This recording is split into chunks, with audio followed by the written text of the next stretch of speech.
The Royal Rumble, January 24th, 1988, Hamilton, Ontario, Canada. It was the first ever Royal Rumble. Attendance was 18,000 people. Even though this wasn't their pay-per-view, it was on the USA Network, which is crazy. Did you say something like someone was just like, here's an idea, and they were finally like, yeah, Yeah, let's try it? it was Pat Patterson. He had always pitched this idea where two people would start, and then every few minutes someone else would come, and no one knows who it is until you get to the end. And he never ran with it, but here we are because USA Network wants a special. And instead of giving us another Hogan Andre, what if we had a contract signing? Yeah, So let's do Pat's stupid Rumble idea to go along with it. what we had two actual legitimate regular matches. Well, kind of. They had stipulations toward them, and then or no, Yeah, three. I, We I had I three. My bad. suppose they did. Yeah, one of them stipulation was they get a 45-minute break. I thought that was really strange. Yeah, and then we also had Dino Bravo attempting to break the world record for bench press. Yeah, that's a segment that happens. Yeah, you know what I always like to tell people? Dino Bravo was the Mark Henry of '80s wrestling. Oh So. yeah, dude, he was like the world's strongest man, I guess. Did we have somebody that was supposedly the world's strongest man on it a while back? Like he was in the WrestleMania 2 Battle Royal or something? Oh, maybe. Was it the fridge? No, that was a football player. Yeah, you're right. Who would have been? That's crazy. Mm, I don't know. Was it Big John Studd? No, he was just big. I like to think he was. Uh, but yeah, so let's get Oh, into this. it was it was Ted Arcidi. Ted Arcidi. Dude, I totally forgot Yeah, who Ted Arcidi was, to be honest with you. it's okay. Do you remember who George Wells is? George Wells. He was the Uh, uh he was the dude that I think randomly was wrestling Jake Roberts at WrestleMania 2, I think. yes, I've looked at both of them, and yes, I remember both of them. Last week I thought it was Butch Reed. I was like, I don't know, wasn't like fucking Butch Reed or something that wrestled Jake Roberts at WrestleMania Yes, 2? George Wells, But it was George Wells. ex-Canadian League football player. I think I might have Okay. mentioned that because George Wells was not in the football match, but he was on the football card. That's right. That's right. But yeah, so let's kick it off. We have Vince and Jesse. I assume Gorilla doesn't do the regular. I think he probably just does the pay-per-view events maybe, or the Saturday Night main events. But we have Yeah, that would make Vince. sense. Yeah, because I mean he's the best one, obviously, of course, and they probably just want to save him. And he's older too, so I would imagine he wants to. Yeah, he probably didn't want to like do all the traveling. Yeah, fuck that. Especially, I mean, I think he's like in his late 50s, early 60s now. So, ooh. Yeah. I've looked up photos of Gorilla Monsoon, like when he was wrestling. Dude looked crazy, like Yeah, he was absolutely huge. crazy. Yeah, He was huge. and he's just wearing like trunks. Is that the correct terminology for just you're just wearing underwear? Yeah. Okay, let's fucking go. But yeah, so we have basically they're introducing the show like a welcome to Canada type moment. Um, and Is basically it? Jesse's just like, I can't wait to get the fuck out of here. Yeah, I love Ventura so much. I was a big fan of him from the beginning anyway, but he's grown on me so much more. I love how pro heel he is. Like Hmm. anytime a heel's doing anything, he has to be right there to support him. Anytime a babyface does anything like semi questionable, he's like, "Hey, what about that, motherfucker? What about that, gorilla?" He has to give him shit. I love ultra heel Jesse Ventura. He's so amazing to me. I went down a rabbit hole of Jesse Ventura yesterday. He is actually still alive. I think he's Oh, 71. okay, okay. I think it's like about 10 to 12 years from now, he leaves wrestling and he becomes a governor of Minnesota. Yeah, yeah, Minnesota. Yeah, he'll come back for a referee spot in '99. Yeah, SummerSlam. I think that's Yep. what it That said. was the first pay-per-view I ever watched live as a kid. Get the fuck out of here. That's awesome. Yeah, what a weird one for it to be though. Um, but yeah. So in the ring, we have already no intro.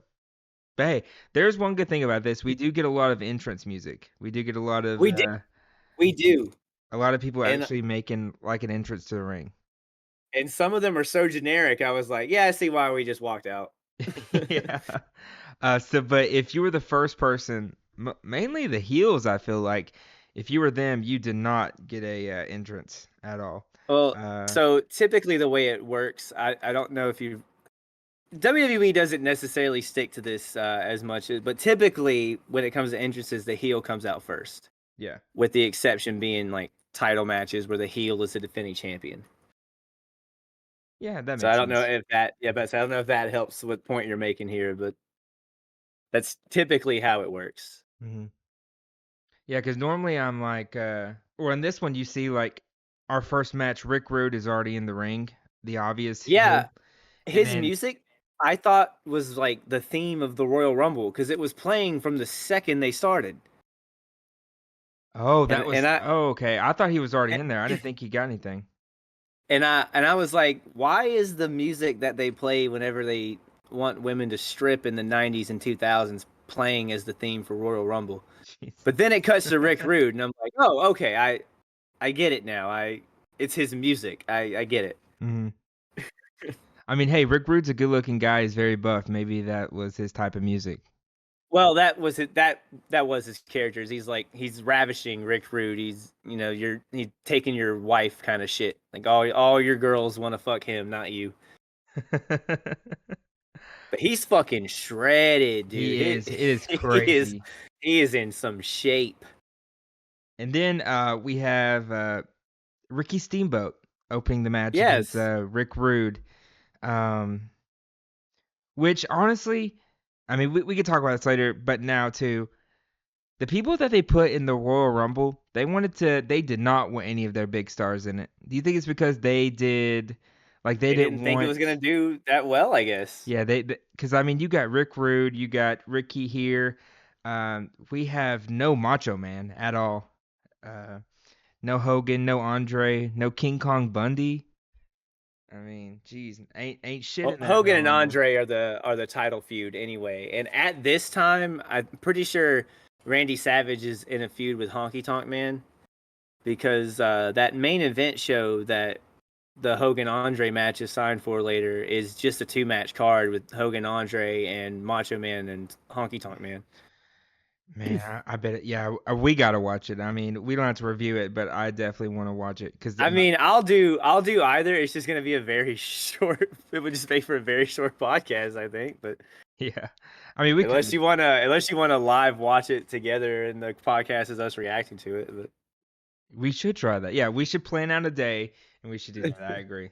That's smart. all That's right. smart. Especially with it being 40 minutes. I mean, that's not bad at all. No, it's just like 48 minutes long. It's not that bad. But yeah, so basically our first match, it's Rick Rude versus Ricky the Dragon Steamboat. Um, I I was hate. excited to see that this was the opener. Yeah, me Um, too. But I hate that Ricky has not like he's not going for it. I don't know what happened to Ricky. Something happened from his WrestleMania morale's probably 3 dropped. He was to Survivor Series and now. Like he's the dragon now. He's wearing his full like gear and everything and I don't know what happened.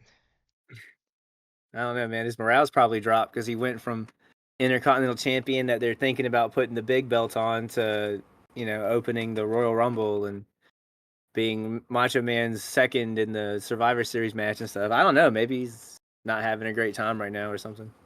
And what he I only had it honestly for don't. like 3 months too. So which is even Yeah, dude, crazier. that big win for him to just lose it right away to Honky Tonk Man. Not nothing against Honky Tonk Man, but Yeah, because he's fucking awesome. I mean, like we know that.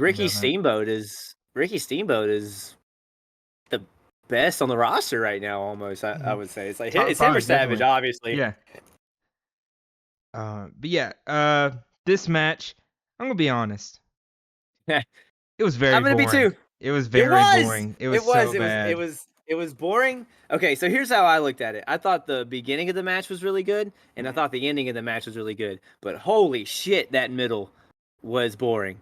Um, and awkward because I am a wrestler in 2024, and I saw Ricky Steamboat get put in a camel clutch and watch him tap furiously for 7 minutes nonstop. And then What is that move they do? It's at the beginning, and they do it commonly now too, where they hold their hand up and their okay, I knew fingers you were are gonna up. ask about this. It's a And test of strength. okay, they're And playing this is the Mercy. first time. You know Mercy? This is Do the you play first time I Mercy? remember seeing it. Yeah, I know exactly what you're talking about.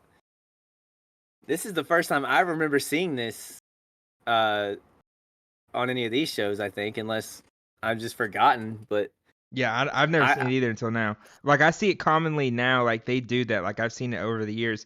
But yeah, this is the first time I've seen it because I would have definitely mentioned it. Like why the hell are they playing Mercy in the middle of the ring? I just knew you were gonna ask me about the test of strength. But also, that's literally the whole middle of this match. It is constantly Rick Rude holding Steamboat on the ground, and Steamboat's trying to hype up the crowd, and he keeps throwing his hands up, and he's literally just working his shoulder, and they're laying on the ground for 2 minutes, and then they reverse it, and now Ricky's doing it. It was Yeah, so and then he boring. reverses that, and then like I said, he taps out so much, and there's one point where like Ricky's doing this like rhythmic pounding to try to get the crowd into help, and it's so awkward. Hmm. His hand drops three on the sleeper, or Yeah, not they did sleeper, or another like one. What is that? Our and 13th we've seen so like, far. but his hand actually dropped for three of them, and the ref just picked his hand up for the fourth and dropped it again, and that's when Ricky Steamboat started fighting back and getting out of it.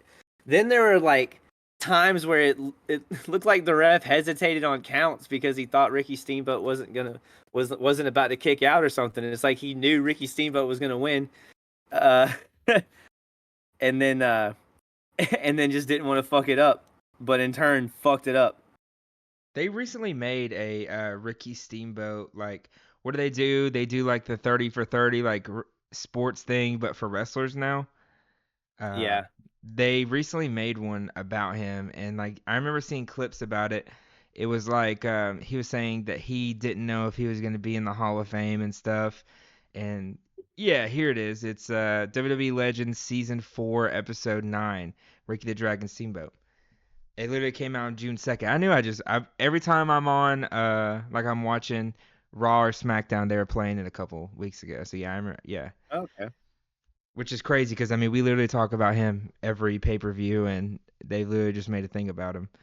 But did you notice at the beginning of this match the annoying ass lady with the bullhorn? Yeah, Rudy, Rudy, Rudy. And then I made a note literally 5 minutes later in the match she loses the bullhorn like they took it from her. How bad does that have to feel like you had this genius idea to bring your bullhorn from home only for Yeah, the security to take it 10 minutes into the pay-per-view or the show. I shouldn't say pay-per-view.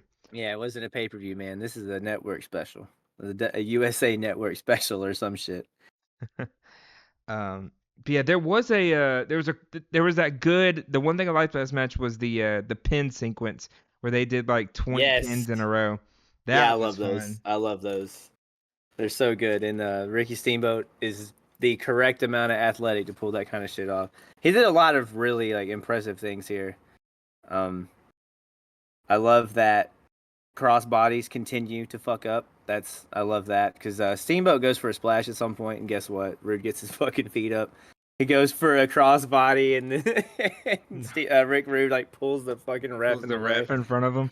Did you did you see the ref counting Steamboat while he's standing on the ropes, like on the turnbuckle? I mean, Yeah, they do that sometimes, and it's never really meant much. I don't know, because you're technically on the ropes at that point, and so like I don't know, because I like how are you rope breaking yourself? Are you not? Are you? What happens if I'm up on the top rope and don't jump off by the count of whatever the fuck? Like, are you gonna yeah, DQ because me? what are you counting for? Like he's about to do a move.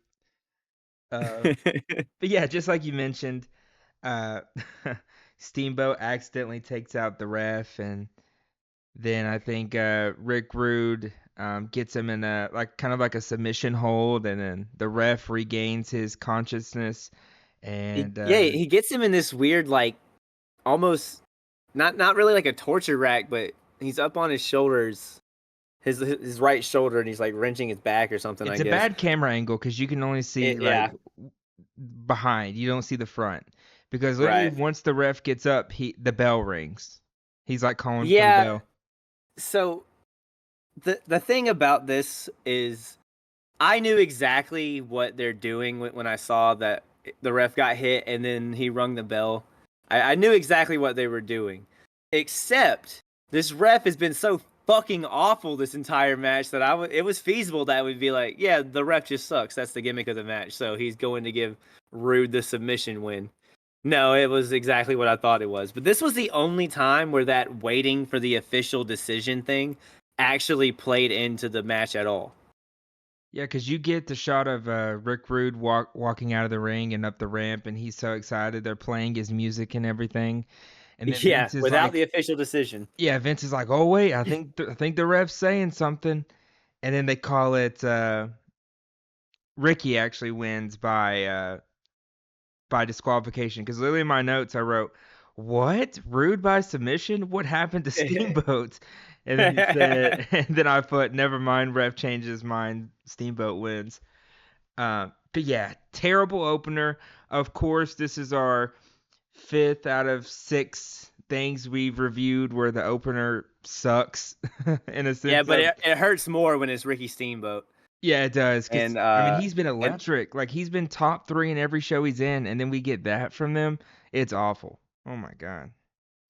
yeah, well, maybe we'll get some better Steamboat stuff. I know some of what he's doing at WrestleMania 4, but I don't know. I don't think it's quite on the level of what WrestleMania 3 was. We're probably never going to see him do that again unless we like search down shows where Ricky Steamboat wrestled Ric Flair or some shit. But I don't know. Yeah, But there's I also plenty assume that more to he come goes from to Rick Rude. WCW, so. I think at some point he just retires. I don't know. I don't think he necessarily goes to WCW. I could be Okay. wrong though, I because got you. he's not really around that much when it comes to like the Attitude Era Monday Night War stuff. Oh, I know he had that. I think I mentioned it in literally our first episode, because I was like, I've seen Ricky. He wrestled like Chris Jericho in like 2009 randomly. Yeah, I think it was at like yeah. That like Extreme Rules or some shit.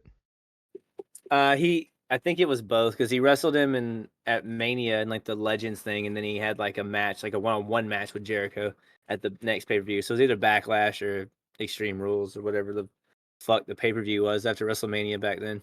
Dude, It was 2009 because that was uh that was the year he got inducted in the Hall of Fame. late 2000s Chris Jericho.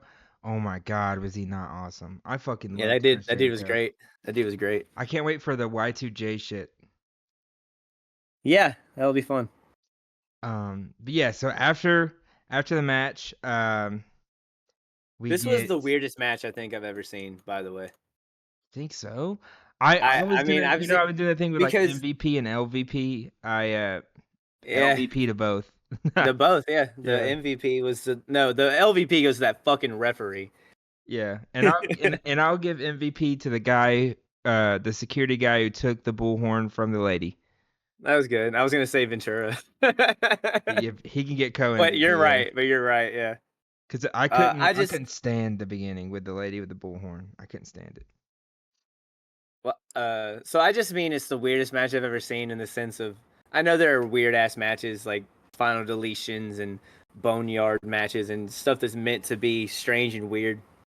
But I was expecting like a classic wrestling match here with Ricky Steamboat and Rick Rude, and instead this awkward ass middle thing where Ricky Steamboat tapped like he was dying for 50 minutes. It felt like, and I don't know. It was, and the ref was fucking up left and right.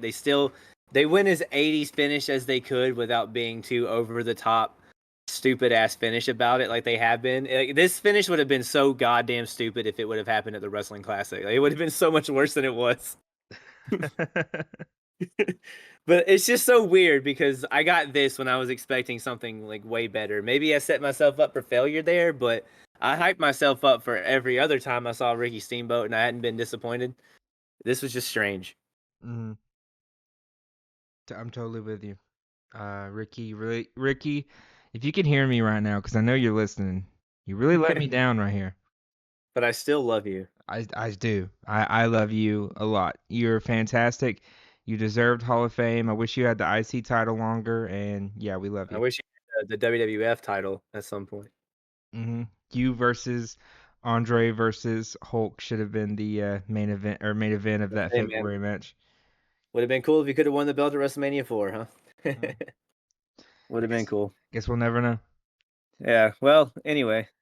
But yeah, so next we get the Dino Bravo trying to break the world record, which at the time it's 705 pounds on the bench press. Yep.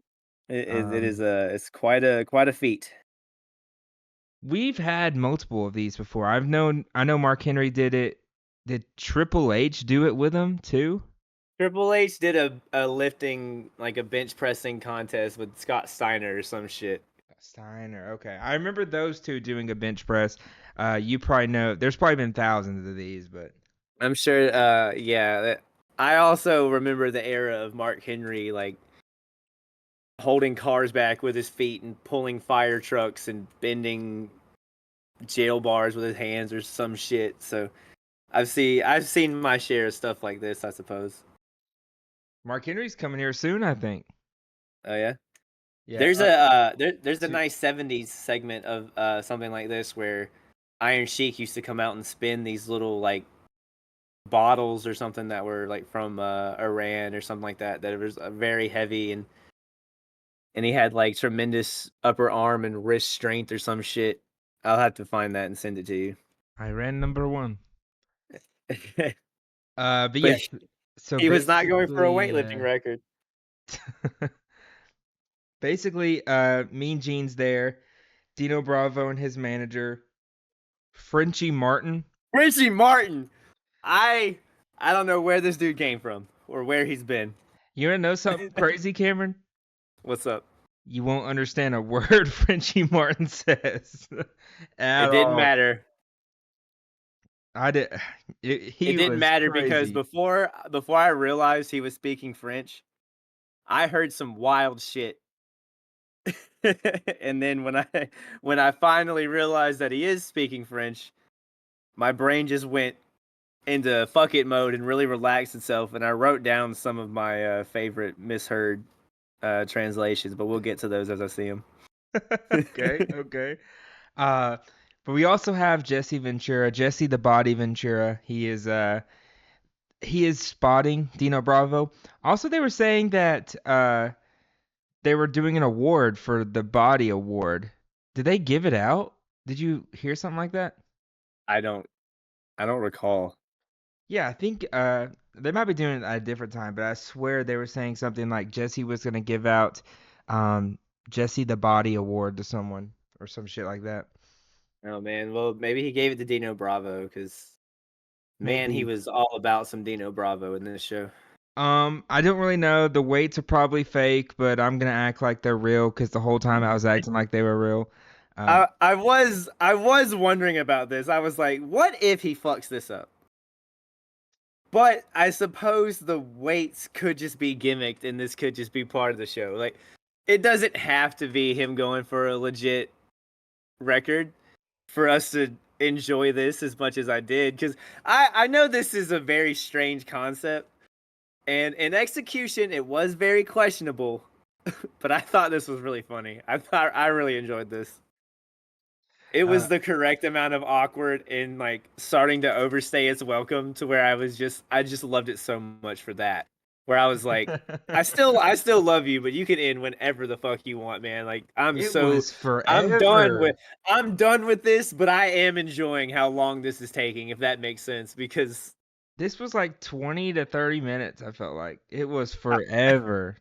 this would not have made a pay-per-view. But this could God take up no. a USA special, so we don't have to pay somebody else to come and like because we already have Dino Bravo in the fucking Rumble. We don't want to do another match. Let's just I don't know. Dino Bravo's fucking cut. Let's make up something where he's trying to win a fucking body, or sorry, a bench pressing award or something. We'll have Jesse Ventura overinflate his heelness and and send it over the top and make it extra entertaining. Because I thought this was entertaining.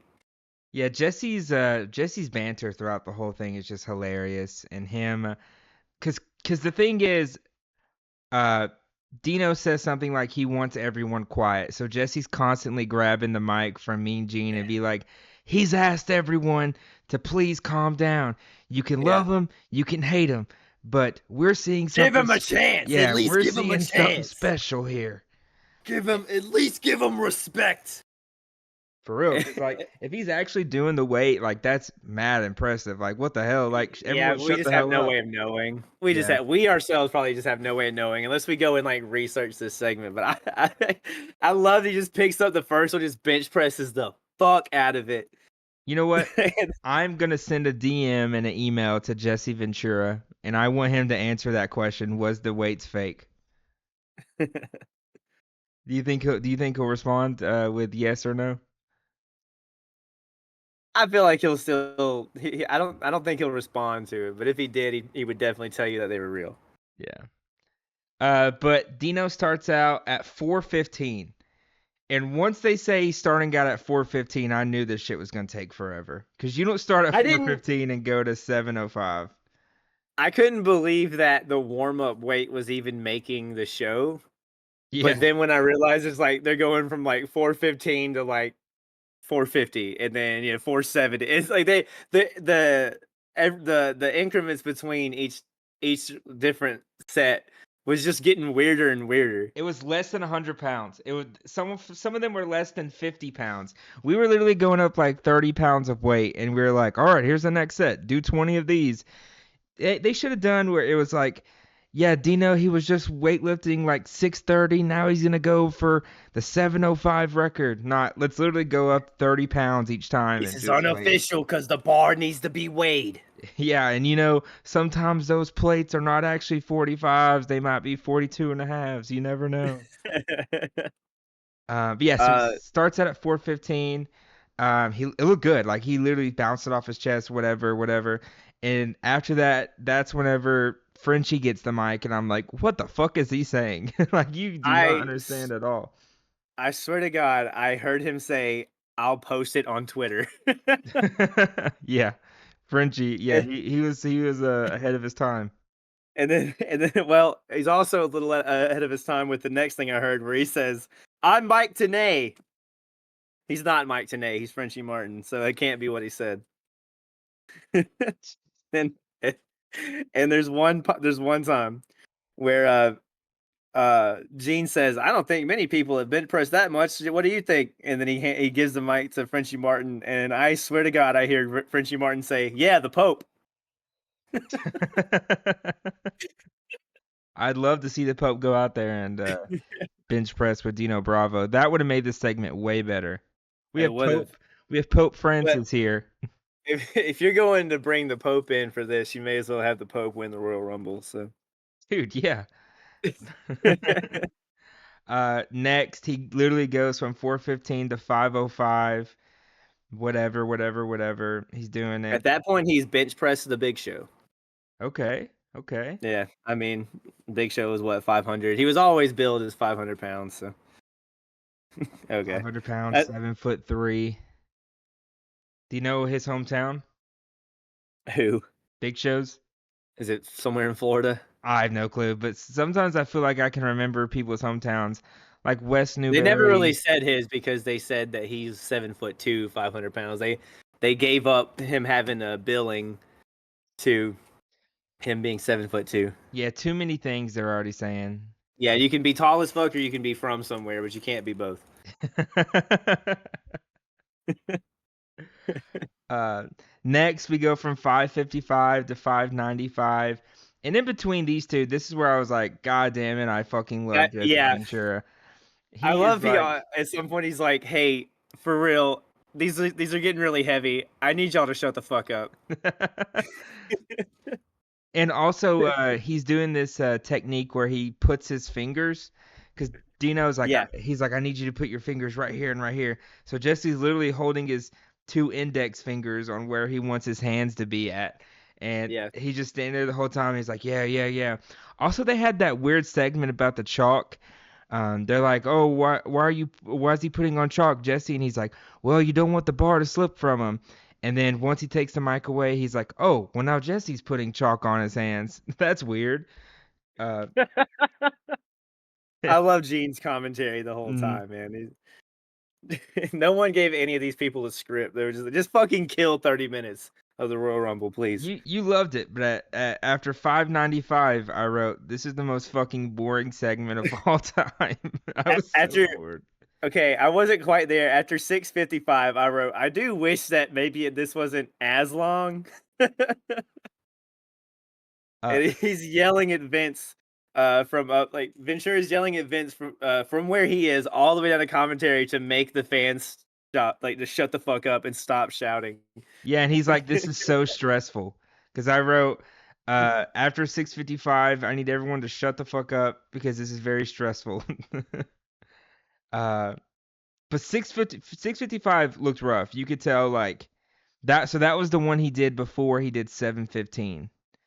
And so he literally, it looked bad. Like, I think he did like one or two and then he threw it up. But the other ones he was doing like 10, whatever. Let me grind these out pretty quickly. Um, but yeah, do you wanna tell us how 715 went? Oh, sure, man. Well, he preps for it. First of all, it's 7:15, but it's unofficial because the bar has to be weighed later. The bar has to be weighed later. The bar has not been weighed. So all these numbers you've been getting up to this point aren't even fucking accurate. Nope. But who gives a fuck? So he starts to press it and he kind of starts to get it, but he seems to be having a little bit of trouble. But Jesse Ventura is the number one spotter in the business. He puts his hand underneath it and he helps him guide it back up, and they celebrate like, "Oh, he did it! He just broke the fucking world record." Unless the bar weighs negative 20 pounds, I suppose. But Vince McMahon is very quick to jump on the bullshit and say, "I think he fucking helped him." Vince didn't even give this a second before he was like, "This is fucking stupid. This is bullshit." Why did I do this? Why am I doing this to everyone? I was waiting for that moment in Vince's voice to be like, "What the fuck was I thinking? Like, what? Why did I okay this?" Yeah, no, yeah, he gets it a little bit off his chest, and Jesse literally just grabs it. I know the trick. I was in weightlifting in middle school, and even when I played football too, it's like, dude, I got to do this, but my arms are numb, and I just really need. I'll give you about 30%. You do the extra 70. Thank you. Because that weight looks a lot, and it is, but once you have someone like pushing up and then someone spotting you, the weight Yeah, is like yeah. is so much easier. Like it's just I don't know, force whatever, but yeah, I mean 715 is a lot, but I mean I bet him and Jesse can do that easily together. So Oh yeah, sure. yeah. I I love that we did this entire thing just for a sham ending. It was very 80s wrestling of them. Hmm. Is- I'd hate to see how stupid this would have ended up had it happened at the wrestling classic. You know what though? I'm gonna say it counts. In my book, I it counts. I don't think it counts. It, Guinness is not recognizing that for sure. Uh, but even if let's say this was a real let's say these weights were gimmicked. Ultimately, it doesn't matter because they did what they did anyway, where they have to question it. But even if he did legitimately break a world record right there on TV, would everyone not immediately question it anyway, just because it happened on a WWE show? Exactly. And I think it's funnier that he couldn't get quote unquote 715 if the weights were fake. I think that makes it funnier because like his acting was really good. Oh yeah, yeah, yeah. Like I actually believe that he was about to drop that fucking bar on himself Hmm. until Ventura, helped him and spotted him. Imagine we Vin- saw a live death by Bar on on the Royal oh my Rumble. god, yeah. Imagine. Jeez. But yeah, dude, what? No way. What? I just looked up Dino Bravo because I was curious. Uh, This dude, he was 40 years old, okay? okay. He was born in 48. This was in 88. Mm-hmm. And what's just scary is I think about this all the time whenever I'm like looking at wrestlers that we're watching. He's literally about to pass away in 3 years. What? Yeah. He died or in 4 years he dies in 93. Oh, okay. You meant 4 years from then. I thought you meant like now. Like, what the how the fuck do you know that? What are you talking about? No. Okay, I forget we're living in '88 and Oh in my the context of gosh. this podcast. You wanna know something crazy too? What? He was killed by an unsolved murder. So, it's a good way He to was bring the mood down. he was what? His death is still unsolved. Still unsolved. Jesus. Yeah, he was killed in his home by multiple gunshot wounds in 1993. Hmm. Well, Wild. that sucks. Yeah. Wild, wild, Wrestling's a wild. fucking dangerous world, man. Mhm. All right. So yeah, That's really fucking insane. it is. Yeah. Are you aware of like the Bruiser Brody thing? Bruiser Brody. Who's Bruiser Brody? Well, he's like a old like badass dude. He wrestled in like he in Puerto Rico where he was wrestling. He was murdered in the fucking shower. Jesus Christ. And like He dies the same year as the Royal Rumble, 1988. yes, there's a lot of weird shit revolving around around the Bruiser Brody case Oh there. yeah, backstage in a shower. Yeah. That is crazy. The Yeah, killing and it was gets like Invader fucking 1 or 2 or some shit like that. I don't remember it off the top of my head. It's yeah, been years since I've Jose Gonzalez, better known as Invader 1. yeah, and then Wow. they do a angle in a match afterwards where some dude was like beating the shit out of Invader and like doing knee drops to his throat or something, and then they had him like fake bleed out of his mouth, and the idea of the story was he was getting revenge for Brody, which was fucking crazy to be putting into an angle, but That is wild. That is crazy. Crazy rabbit hole we just went down. oh yeah. Um, Well, it's just in preparation for the probably one of the best fucking things I've ever seen. So this tag match or something else? no, the tag match, the tag Oh. match. Yeah. So yeah, let's get into it. We get literally I was waiting for this. You know, you mentioned in the last episode that they were back Uh huh. for the WWE Women's Tag Team Championship. And so we have the Glamour Girls, Judy Martin and Leilani Kai. Glad to see Leilani Kai back. It's her third one. Second one she's wrestled on. The first one she was a manager of No, Fabulous she was Moolah. no Mula was her manager. She Moolah was was the her. champion. Yeah, she wrestled Wendy Richter. Leilani Kai did? Yeah, Oh, I thought Moolah did. no, Mula was her manager. Oh, man, I don't Mula know was that. champion by the time we got to WrestleMania 2, but Yeah, 'cause she stole it from Velvet McIntyre. yeah, and Wendy Richter. Yeah. Um, but yeah, so we have the Glamour Girls, Judy Martin and Leilani Kai with Jimmy Hart, and then we have the greatest women's tag team of all time, the Jumping Bomb Angels, Norio Tateno and Izuki Yamazaki, the goats. I fucking love Or them. as they're going to be referred to in this match, Red Angel and Pink Angel. They eventually get it. I think after the second fall, they eventually get their names right. Yeah, at the fucking end of the match. um, yeah, we got to see the Bomb Angels. They got to come out to their entrance. Music, I don't remember any.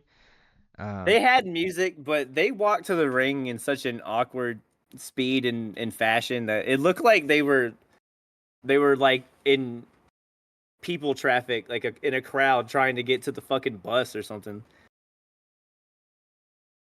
Dude, the I love the security guards walking down with the wrestlers as they come out. It's literally I feel like the wrestlers are like gods and the people are trying to touch them with their hands and it is Yeah, you so crazy.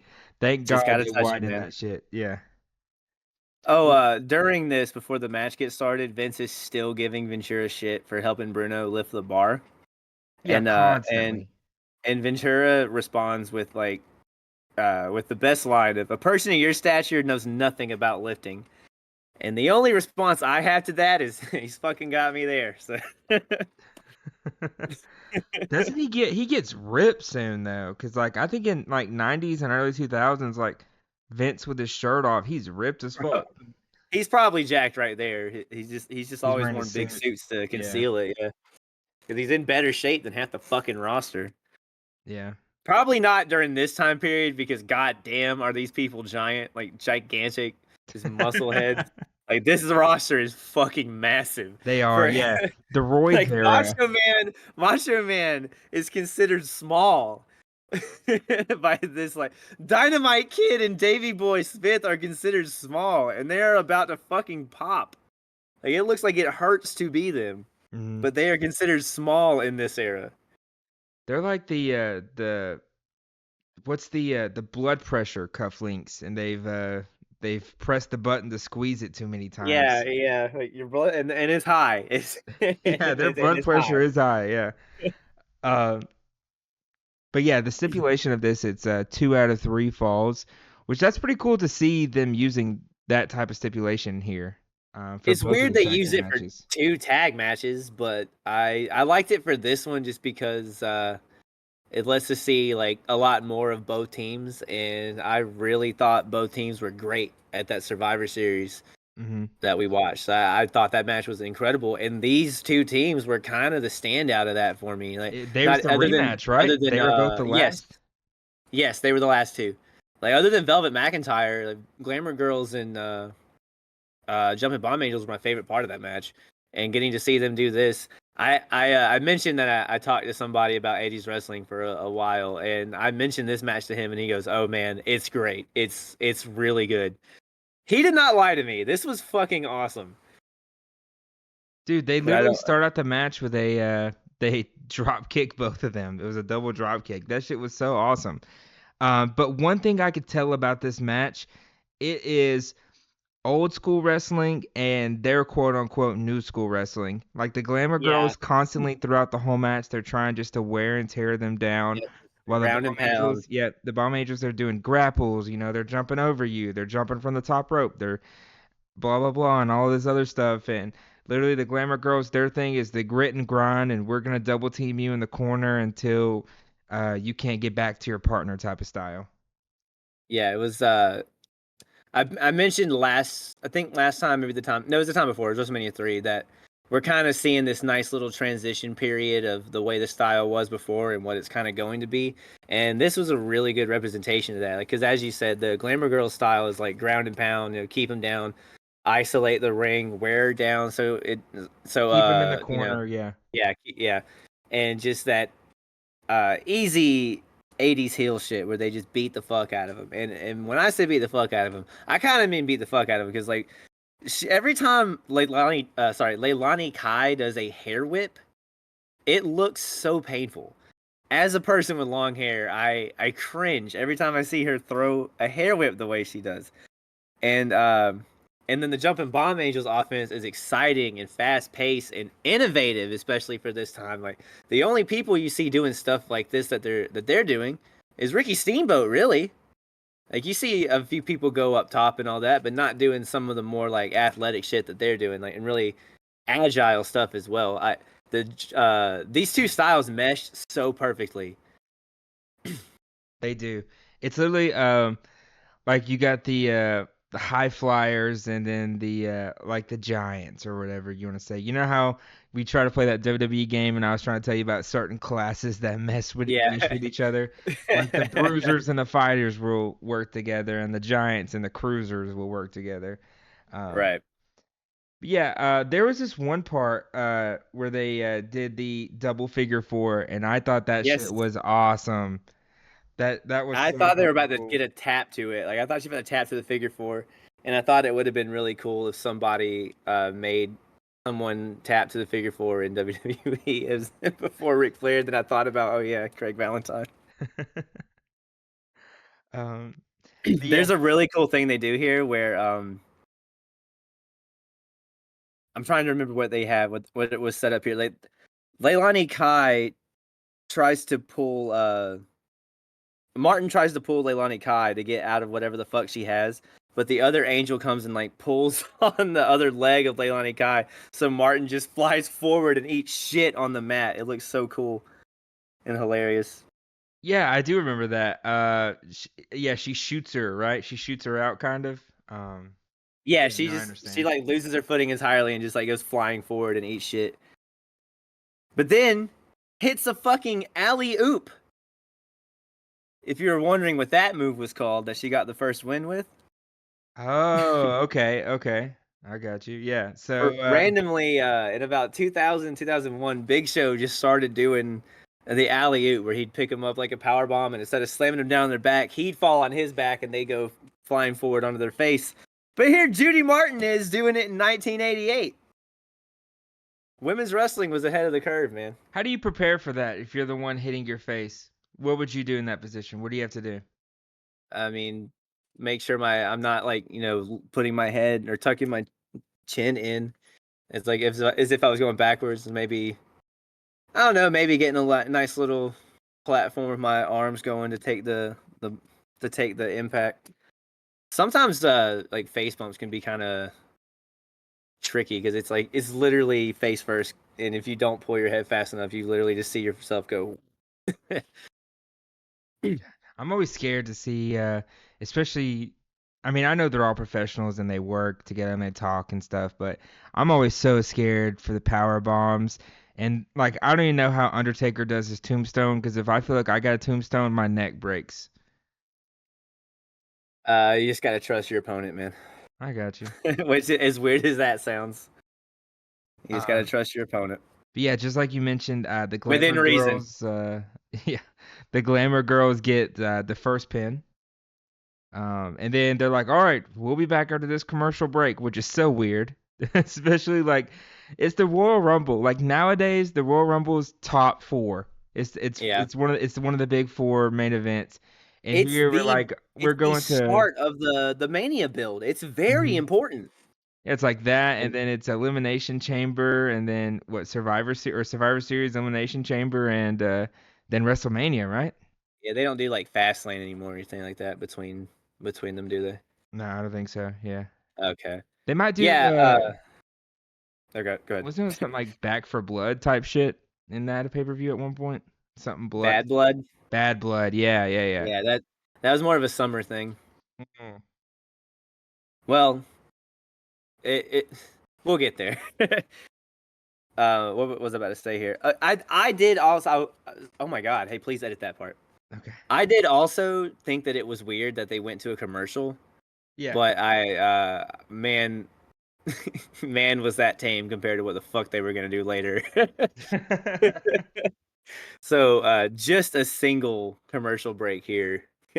I guess it's fine. It lets them catch a little bit of their breath, and it's an interesting concept that they make the rule where the people that were involved in the fall have to start the next fall. I thought that was pretty interesting that they made that a rule, and it plays more into the second match, Mhm. of course, but I don't know. I thought it was a cool little touch that they added to it. Like I Yeah. didn't mind the break and the commercial break and all that. I did think it was weird, but I understand that it's a network special. Like you're not doing this on pay per view. This is USA. That you still got to get your sponsorship money and shit like that, and pay or get the sponsors their fucking commercials out and shit. I understand all that. So I guess like it works really well in that sense. Maybe that's why they went with 2 out of 3 falls matches. So it's longer. Yeah, and I think that's Yeah, also the reason why we had that 40-minute bench press thing so we can, oh, we got to do this we got to get to another commercial. What can we do to get to another commercial so they could play I Burger King and Wendy's and we can get money. Imagine they went to commercial between every warm up set. Oh, Jesus Christ. I would have went insane back then. It's like, all right, before we get to 6:05, we'll be back after these few short breaks. Come back and he's like, "All right, we're at 7:15, but the bar has to be weighed." I think they eventually. I know we're in this match, but I was gonna say real quick. You're good, yeah, I you're think good. they We're on eventually commercial go break. back and they say it was after they weighed the bar and everything. It was 712, 712 and a half maybe, Then okay, so the bar weighed negative 2.5 pounds. maybe, or some of the plates weren't actually 45. Okay, whatever. It doesn't matter because it wasn't legit anyway. Yeah. Uh, they did. So in the second one, Judy Martin hits his crazy clothesline. Uh, do you remember her clothesline at all? She basically like almost starts it out with it. Oh yeah, as soon as the second fall starts, she just begins beating the shit out of whatever angel she's in the ring with currently. I don't remember. Oh no, sorry, Red. Red is my future Red is wife, Red Izuki. is Izuki, yeah. Yeah. I, Yeah. I wrote red and pink in my notes just to be a shithead. Just to go with the gimmick. I like it. Yeah, yeah. Um, but yeah, I know I know Izuki hits her with hits one of them with a double suplex. Um, and then I know the Glamour Girls, they tried to work together, but the Angels missed it. And then I know what's Norio. Yeah. He tries to say her name, but he calls her like Norino or some shit. Vince when he's trying to like Yeah. pronounce her name, and it's I so think he tries to annoying. pronounce it as like Nereo. Yeah. And she gets like a sunset flip pin on Martin, and the Angels get the second pin. So now it's tied 1-1. There's a part in here where Ventura goes, "The ladies at times seem more vicious than some of the men wrestlers." I would argue that that at times the ladies seem to be better wrestlers than some of the men wrestlers. I agree, and we hardly get to see them. We hardly get to see them. They've Also, like Ventura has this oh part in the beginning of it where he's like, Vince, what are these ladies' names? This is where they get with pink and red. He's like, I might want to ask them on a date later. And it's like, I yeah. fucking love you, Jesse. And Vince, owner of the company. I don't know. I don't have it in my notes here. We'll call them Red and Pink.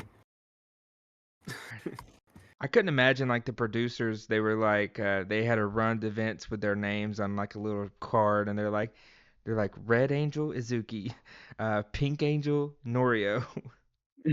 That's so sad. So it looked like it was getting a little awkward here at the beginning of the third fall, but then guess what? What? A catapult.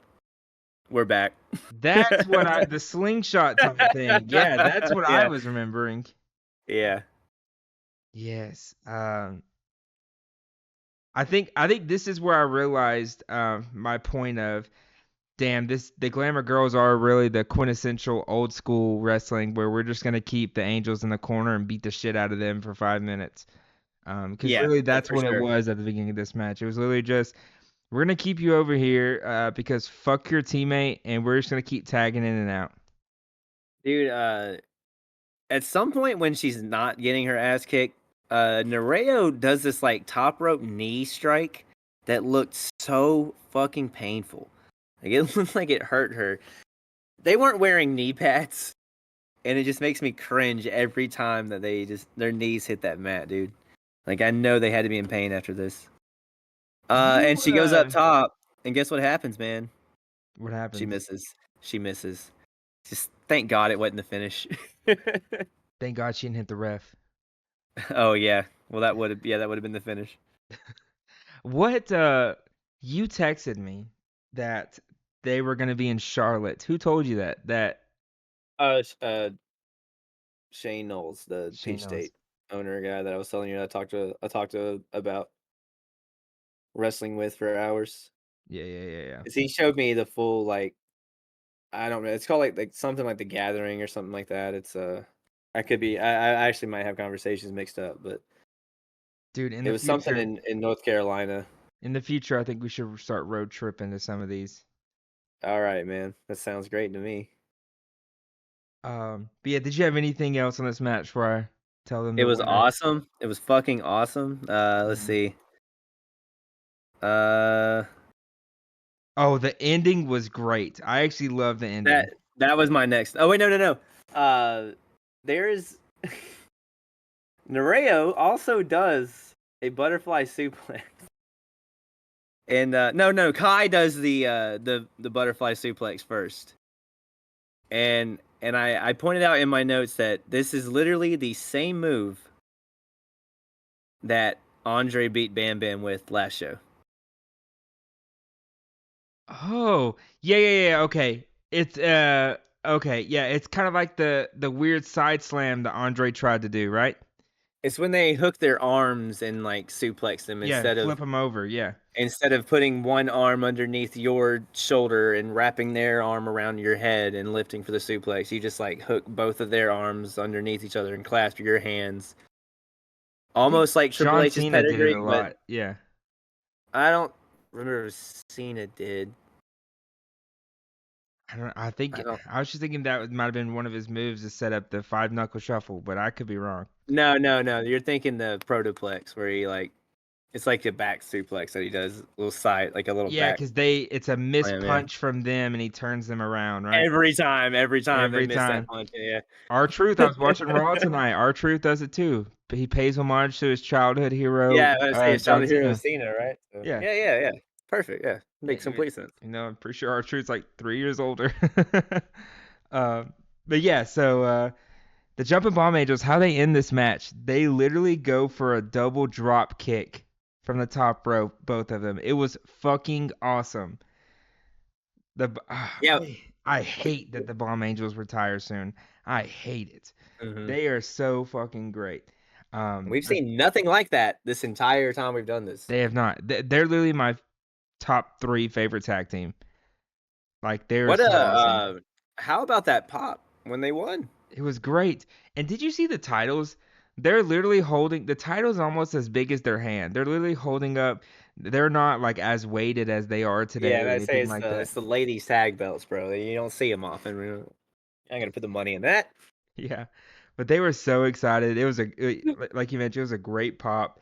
The Jumping Bomb Angels, they're fantastic. Yeah, I love this match. This might have been one of my favorite matches through so far on the podcast here. Like this was awesome. I looked at the Yeah. 2 out of 3 falls, and I instead of because when you hear 2 out of 3 falls, when you hear certain stipulations, Hmm. and for me 2 out of 3 falls is one of them. You do one of two things. You go, ugh, fuck, or oh, interesting. And what was Because this no one for one's you? ever like interesting. After the last match, it was interesting. No one's ever excited to think of like I could be wrong, but I think for the most part, I don't think anyone's ever really excited for 2 out of 3 falls, unless you're specifically wanting to see the art on display. Because if you're just a storytelling, like I want to know who wins type, the first 2 falls literally mean nothing. You can play on your phone for 2 falls, and then you're not gonna really miss anything. Hmm. But this match, it was like shit. I get lit. If you think about it, I get 3 matches in one with these two teams that I really want to see more of, and it also made it so much better knowing that I probably won't get to see much more Bomb Angels or Glamour Girls, maybe here and there. But like you said, they're gonna retire soon, so I wanted all of this I could get, and then seeing 2 out of 3 falls, and it's this little network show where the card's kind of small, so they're gonna get a little more time than usual. I was not disappointed at all. I really enjoyed this. Well, hell yeah. Hell yeah. Also, I just want to point out, I mean, I'm staring at it right now, but you as Bret Hart is fucking awesome. uh, the the face swap with you as Bret Hart, it is so clean. I think it's the best one we've done yet. Even better than me as like Don Morocco or whatever I was in the last one. There were some good ones. There were some really good ones. Yeah. You as Hulk Hogan. I really love you as Don Morocco. That is my favorite one. Also, you and Bam Bam. You as Bam Bam is so good. V as Bundy. V as King Kong Bundy kills me. Yeah. Who is oh, what's his name? You as Rick Rude too. You as Rick Rude was pretty good. But no, none of them come close to you as fucking uh Bret Hart. I mean, that shit's amazing, clean as hell. But yeah, so like we said, Bomb Angels win, new tag champs. Um, we then go to a contract signing. We get a little promo video. Um, it's basically between Hulk Hogan and Andre the Giant, but of course, the man who made the greatest promo of all time last episode, Yeah, Ted yeah. DiBiase, he's back. He's trying to buy the WWF Championship from Hogan. Yeah, because why waste time wrestling with it, man? He has Exactly. money. He has money. Jesse even points out, like, how stupid is Hulk Hogan? He can literally retire and his family would never have to work ever again if he just takes the money from Ted. Yeah, because you know that Hulk Hogan's stretched for cash right now. Yeah, dude, he's a man. Yeah, he ain't making shit. No, not on Uh, the WWF champion, fucking face of the company for the past 3 years' salary. exactly. And all those movies and TV shows he stars in and randomly shows up in, he's not getting paid shit. Well, you know, the trans is killing him on these things, man. He's not getting Exactly. paid what he's spending having to get to all this shit, I guess. I don't know. All he has to do is sell that fucking championship. But And will he do it? Hell no. hell no. He's basically saying that it's that whole promo they do is just a big fuck you to Ted. Like, I'm never gonna, like, blah blah blah. I'm never gonna take your money. I'm the real American. I fight for the rights of every man and type shit. I I thought it was weird that they would even tease Hogan like thinking about it. Yeah. Like the guy who's been preaching about, you know, being all righteous and on the straight and narrow and saying prayers and eating the vitamins, and the dude that fucking overcame a debilitating crippling back injury to shit on King Kong Bundy at WrestleMania 2 is going to sell the championship because Andre the Giant might have beaten him at the beginning of WrestleMania 3, even though he immediately would have justified, or not justified, but like, you know, redeemed that loss by, I don't know, beating Andre the Giant clean. Yeah, he's debating giving up the belt for money. Man, He's debating taking the easy way out. goddamn, I love how you brought up that back injury he had. That's such a great memory to have of him working out with I'll never Hillbilly forget that Jim. fucking. I'll never forget Dr. Bob being like, "This is the most incredible thing I've ever seen." He defied science. Hulk Hogan literally defied Yeah, science. yeah, dude. Do you know? Fuck, what was it called? I don't remember what the exercise was that he did, where he like wrapped a gigantic Acme anvil around his ankles and did like a Yeah, sit up and or some fuck shit. he wore it like a necklace too, and he was doing like kind of like Yeah, pull he was doing ups, chin ups. chin Yeah, ups. chin Yeah. ups or something like that. Yeah, the heavy ups, Um, the heavy lifts or something. Yeah, that's what it was. so when Hogan declined him, Ted goes to the next best thing, Andre the Giant. So the rules is if Andre wins, then Ted will buy the championship from Andre. Yes, because Andre, despite being mad about never getting a title shot, We'll said take the it's not money. really about the belt for him. Yeah, he'll take the fucking money. Because Andre also short on cash these days. Yeah, yeah, of course. Yeah, It's the two well, biggest it's wrestlers of all time. honestly debatable for Andre because this dude is fucking massive and he's been wearing some bomb ass suits ever since turning heel. So he might actually be running out of money. What a storyline he's running. Because Uh, he's been fucking dressed nice ever since turning heel, man. but yeah, so basically we open up this Wait, wait. uh He also he might be legit out of money because he can't even afford Bobby Heenan's help anymore. oh, that is true. You're right. Yeah. Fuck, I hope he wins. Remember when he was throwing? His family needs it, dude. Remember when he was throwing the cash out Yeah, at WrestleMania 1 after he slammed Big John Studd? should have put that in a 401k, asshole. Or the Roth IRA type shit. But yeah, so we get Andre making his entrance with Ted and Virgil, and Yep. we got Mean Gene Okerlund in the ring with them as well. Um, Also, WWF President Jack Tooney, Jack Sutton. Tunney, who could not have really given less of a shit about what he was doing today. Mm-mm.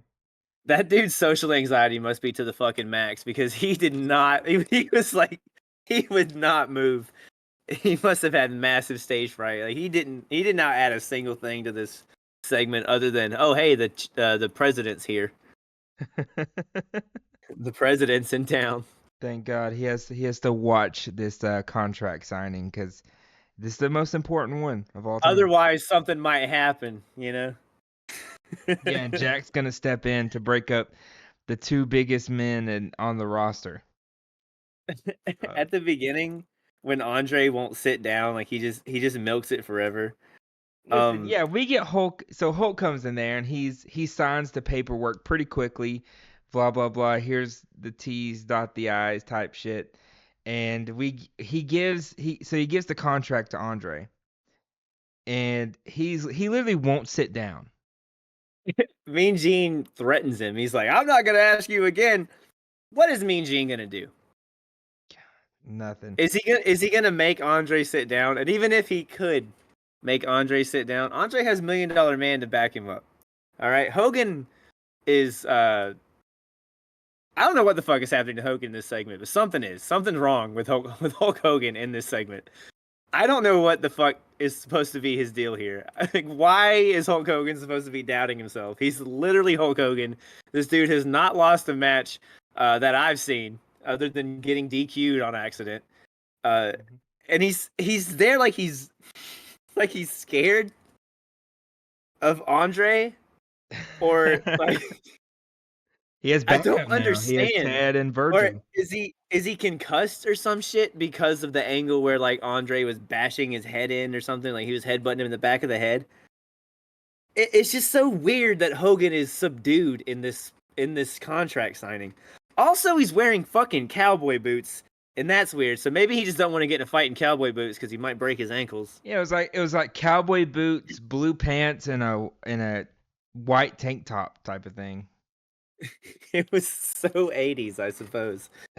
But that's Gene's backup if he wants to try to force Andre the Giant to sit down, is mentally disturbed Hulk Hogan. He's never It's seen like this type of Andre.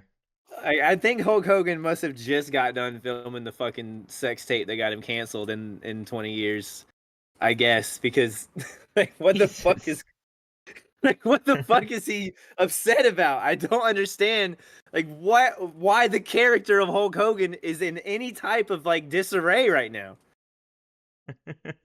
Is he afraid that he's gonna lose the belt to Andre and it's gonna get sold? Then Maybe. cool.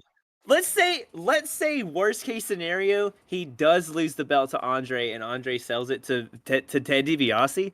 It's probably way fucking easier to beat Ted DiBiase for that belt than it is to beat Andre again. That is true. Yeah, I mean you are right on that one. Like that's a blessing in disguise. Like what, What you is lose it for 30 days and then you win it back. what's the fucking problem here? Um but yeah, so he's waiting. I think Vince is in his ear like, all right, I'm gonna berate you on commentary, but you gotta stay in there. We gotta hit the minute mark so we can make sure we get to go to another commercial break. Oh yes, yeah, we have to get these in. And You're so like, hey man, what is up with you in that fucking that weightlifting record? What the hell, man? That was bullshit. He oh, never gets off his ass about it.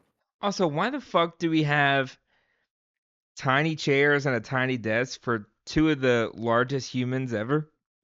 Yeah, it looks so awkward. I didn't It looked think like Andre was they were gonna be able playing to with their sit in the daughter. chair. It looked like they were sitting at like their daughter's like tea set table or shit or some shit like that. Yeah, so basically, essentially, Andre sits down and he's looking at the contract and he's seeing some things he doesn't know. So he starts questioning Ted, and Ted walks over there to him and he's with a big grin on his face. He's like, "Oh, those are just extra incentives for you, in case you rough them up well." Yeah, there's some really good shit there. Ted DiBiase is so awesome. He is great. I love evil rich asshole. It's incredible. Apparently, I just saw he bought Andre's contract from Heenan, so Heenan's rolling right now. Oh, okay, Heenan's yeah. sitting pretty because he wanted the title and he knew Andre could win it for him. Wait, don't they say something later on like Bobby Heenan's at like some Caribbean place or something? Maybe I don't necessarily remember I that. think they did. I Remember remember the that. strangest fucking Oh, things in this. I think you're right. I think they bring that up because he's the manager of the Islanders and he's not there on this show. And what that meant was we're not flying Bobby Heenan out for this fucking Royal Rumble card. Yeah. Because I think one of them says he's on vacation somewhere. Yeah, you're right. But yeah, so basically Andre finally signs it. They're staring at each other. They stand up and Ted's chirping at him. So Hulk tries to reach for Ted. Andre basically intercepts him and slams his head across the table, and then he throws the table onto Andre, and they all get a big kick and laugh out of it as they all exit the ring. Evil. Fucking bitches, dude. What assholes. I didn't I was kind of hoping if they were going to do something they'd ramp up the violence a little bit. I want to see And Ted fight. We haven't seen I, it yet. yeah, that's true. But I wanted to see like because we've already seen the segment of Andre holding him by the his balding head and slamming his head into it, Whoa, you didn't have to presumably to bring that up concuss the about him. man. But but for this, all he did was like slam him face first into a table. You're gonna tell me that that hurt Hulk Hogan? Like, you see what I'm saying? Like Yeah, yeah. this entire segment is just counterproductive. I'm fine with the contract signing, but if we were gonna do any type of physical interaction between the two, it needed to be something bigger than this. And I understand you don't want to do. Hogan probably didn't want to do much to really like risk his health or safety or anything like that. But being slammed face first into a table after you've already been, having you've had your head bashed in, like we didn't really go anywhere. It was just more of the same shit. It just wasted more of our fucking time. Hmm. Like if we also, it's January. WrestleMania is coming up. Yeah. Why the fuck are we announcing this match and we're like, yeah, this needs to happen at this show. And I understand because they already know where they're going and I don't want to spoil anything for you.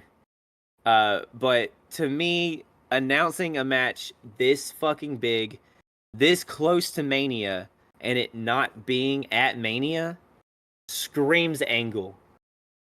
And I worry that you're not going to like it compared to where you think it's going.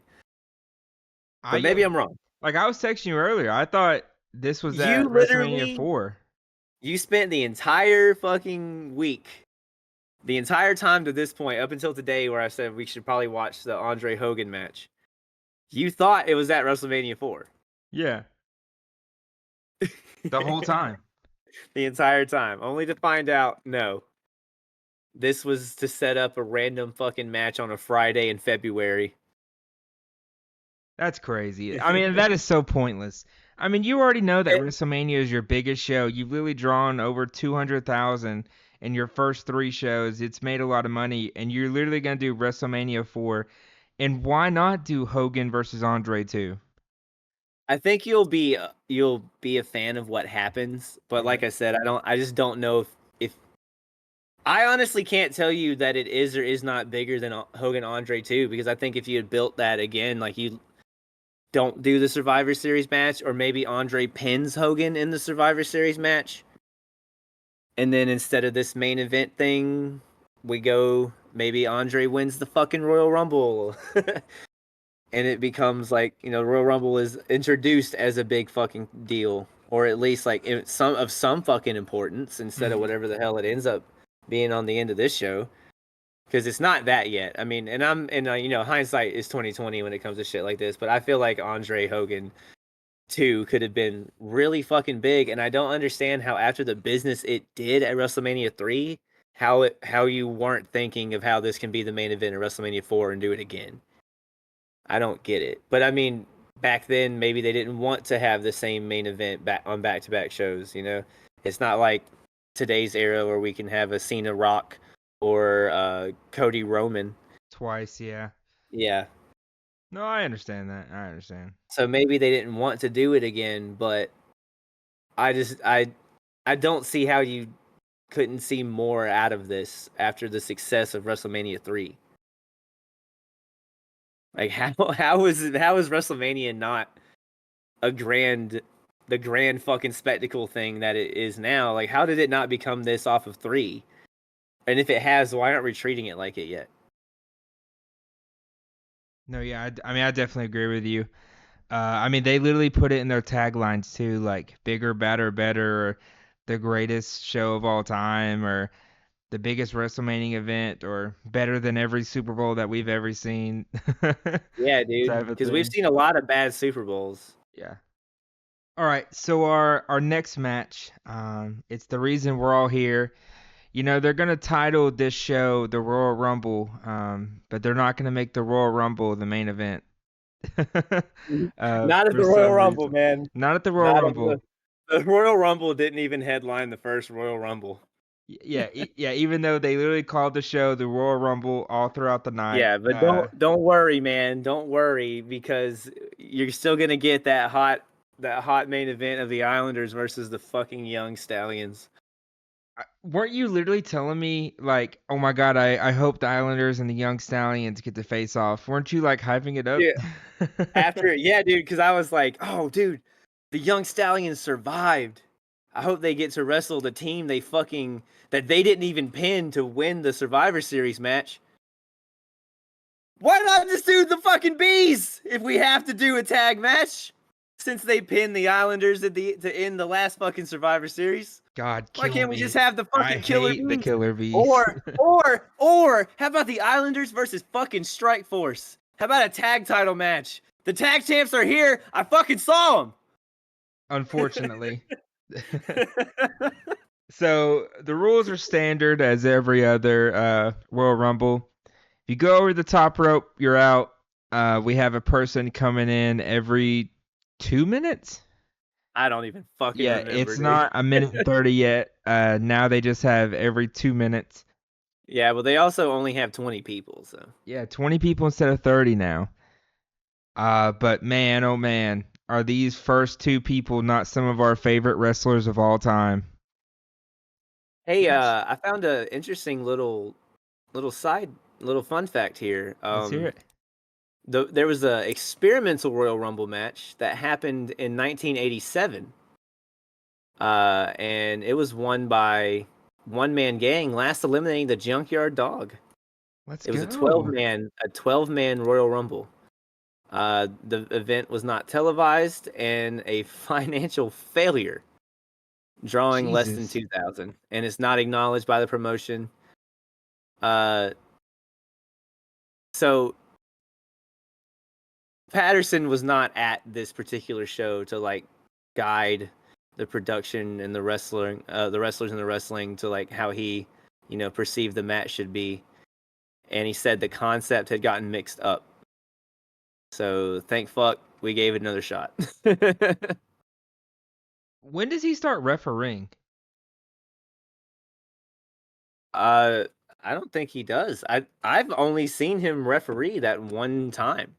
Oh. Because Patterson he's like a long since retired wrestler, I believe. Because he was the first ever Intercontinental Champion. Mm-hmm. And I think he's more or less in like I think he's just been in a production role for the most part. He's gonna show up in the fucking Attitude Era. and he's gonna be really fun to watch. The Attitude Era's where a lot of crazy shit happens Okay, yeah, with because I thought he young went through and old. I thought he went through a whole thing of him being a referee, but it might be someone else. I'm probably just yapping on something. Hey Um, man, who knows? Maybe one day it'll pop up. but yeah, so entrant number one. It's very cool to see. Dude, they know he's a star. It's Bret Hart. Yeah, and they knew who to put in this role because he's in here for a while. Yeah. And then we have Here he I is. don't even want to fucking talk about him, dude. Here he I could is, care ladies and less. gentlemen. Social Justice Warrior, one half of the tag team champions, Tito Santana. He's here, Landon. He made it. He made it in. This I dude think he's sneaks been on into every every show. event. This dude sneaks in. I don't know how. What are we doing? Well, he's tag champion right now. Where's Big John Studd? Where was Big John Studd? We saw him in WrestleMania 1, and have we? No, we saw him in WrestleMania 2, Yeah, he was in 2. but that's I it. don't think. Yeah, I don't think he was in 3, was he? Nope, he wasn't in 3. He wasn't in the Classic. He wasn't in Survivor Series. All I would have. places where he could replace Tito Santana. Well, he's a heel, bud. You can't replace a baby face with a heel. Whoever is cheering for Tito Santana, fuck you. Okay, that's bad. I'll cut that out. No. It's fine. Leave it.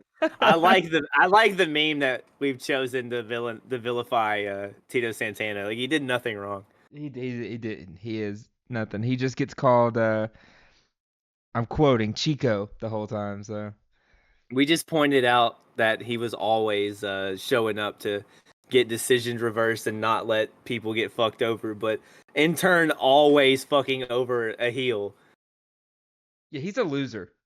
He's just this loser nerd who wants what's best for him, and he sneaks onto every one of these big events, and he tries to shine, but ultimately he's just Tito Santana. I think what he did was he knocked out Tom Zink and he threw him in a closet. And he walked up to Rick Martel and he's like, "Hey man, can't find Tom. I'll help you. I'll just tag with you. It'll be okay." And he's like, "No man, I'm the Can-Am connection. I gotta have Tom Zink." He's like, "I don't know where he's at, man. We can't find him. I'm just gonna tag with you. We'll call ourselves Strike Force." So every day, Rick Martel's checking around. He's like, "Tom, you here, Tom? Tom Zink's gone, bud. Tito Santana kidnapped him." Oh, dude, you know something crazy? Tito Santana's still alive. I would do anything to meet him. I want to meet him so bad and apologize for every bad thing I've ever said about him. No. He'll be okay. Oh my god. But yeah, so those two are the first entrants. I literally wrote so when I was writing down the entrances, I literally wrote Bret Hart number one, Tito Santana. Of course, he's doing whatever it takes to get his TV time. Even if that's I mean he gets 10 minutes of it here because he's in the match for 10:41. So Hmm. the longest in the match by far is Brett. I mean Yeah. Jake Roberts was also over 20, but Brett hit 25. He hit the 25 mark, whereas Jake Roberts was just shy of 22. Dude, I had a little note here. Brett hits a great inverted atomic drop on him. That was my Oh, okay. that was my one thing I had in his All right. in these first two people. But feel free at any time to interrupt me as I'm going through the entrances. So I'm sure, as I say, I'm sure you're gonna just mention the entrances, and I jotted down every entrant and I made little notes as they came up between every entrance. So if as you get there, I'll bring out my I'll bring up my little notes. Gotcha. So go ahead. Yep. So next, entering at number 3, the natural Butch Reed. Uh, Yep, sure was. yeah. He was entrant 3. Yeah. Remember when he fought Coco Beware? Yep, I sure do. He beat Coco Beware. Yeah, unfortunately. Where's Coco Beware? Should have took Tito's spot. He wasn't even at Survivor Series, I don't think. Uh-uh. He does have that one big Survivor Series match with the Undertaker soon. Yeah, sure. I hope that pans out well for him. Yeah. But here we get to see a double headbutt. Whatever you call it, the double Oh, the meeting noggin of the minds, man. Yeah, meeting the of the noggin minds. knocker. Noggin knockers, yep. I wrote, yay, another double headbutt. Fifth time's the charm. Yeah, it always works. And also, I don't they did the countdown for entrant number 3, but entrant number 4 randomly just came out and it was Yeah, Jim Neidhart. G- yeah. He just walks out. I wrote "fuck a countdown." I guess Tito's getting ganged up on, and I know Landon's very happy to see it. Dude, and I was hoping he was gonna be first eliminated ever in a Royal Rumble. No, he's not. But they they beat the fuck out of him for quite a bit I though. wish I could zoom in on my notes because you literally read my mind. I wrote, I love the triple team on Tito. Kick his ass, guys. I just wrote Tito's getting ganged on, and I know Landon is happy. Uh, and still, no one's been eliminated, unfortunately. We have entrant number 5, Jake the Countdown's Snake. back. Countdown's back. And of course, he makes it in just in time to save Tito, and actually throws out Reed, and Reed's the first ever First to ever. be eliminated in the Royal Rumble, an official one, not hidden in a dark house show won by one man gang with 12 people. A real Royal Rumble. Might be a trivia Royal question in the Rumble future. proper. Yeah, there it is. It might be Royal Uh, Rumble proper. yeah, Butch Reed, congratulations, first ever eliminated. I think I missed an elimination off the start, so feel free if I miss one to let me know because I was trying to keep up, but I, I think I'm gonna miss I something. think I've got them all down. I think I've Okay, got good. everything. So after Butch Reed is eliminated, we have Harley Race. Don't know if he still has the King title. He says King. He calls him the King a few times. King. Okay. Okay. And Good. at this point, I liked how it's been paced to where you have like the babyface getting ganged up on. Jake Roberts makes it in time to even the sides up and start beating, to help fucking who is it? Tito Tito Santana. Santana, yeah, fight back. And then as soon as they're kind of getting up on them, here comes the next heel to shut that shit down. It was pretty well paced.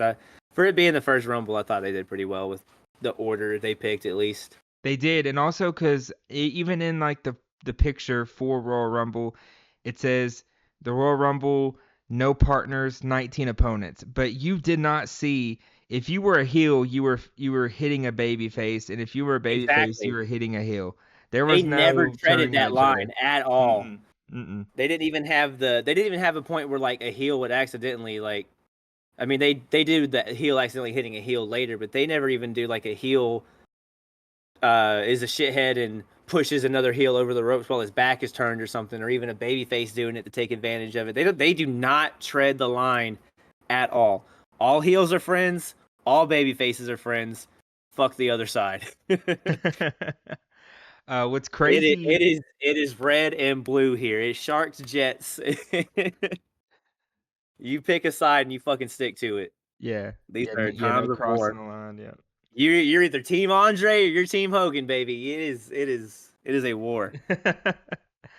Uh, but yeah, so okay, I wrote this down here. What's really cool is that you see all of these same kind of like, oh, is he gonna fall over the top rope or is he gonna be pulled over? The same spots like we see now where they're working you in the corner or they're trying to work you over the rope and you Yeah. save yourself. I love how that was doing it here in the first ever Royal Rumble. Yeah, even then, and I even made note to see because I was curious to see who the first was to ever try to do the struggle elimination bullshit, and it was Bret Hart. But yeah, I guess they would have been doing this already from battle royals. I guess it's always just been kind of that's just what you do in these types of matches. It's an easy way to kill time. That's not the boring ass punch, punch, punch. Okay, now you punch me because they didn't really do a lot of like spots or like really big. They didn't use this Rumble to really make a lot of moments like they would later on. And I understand it's the first one. Yeah. And you can tell what by this roster because you pointed out earlier, like why not have a Savage, why not have a Steamboat, or even a Rick Rude involved in this?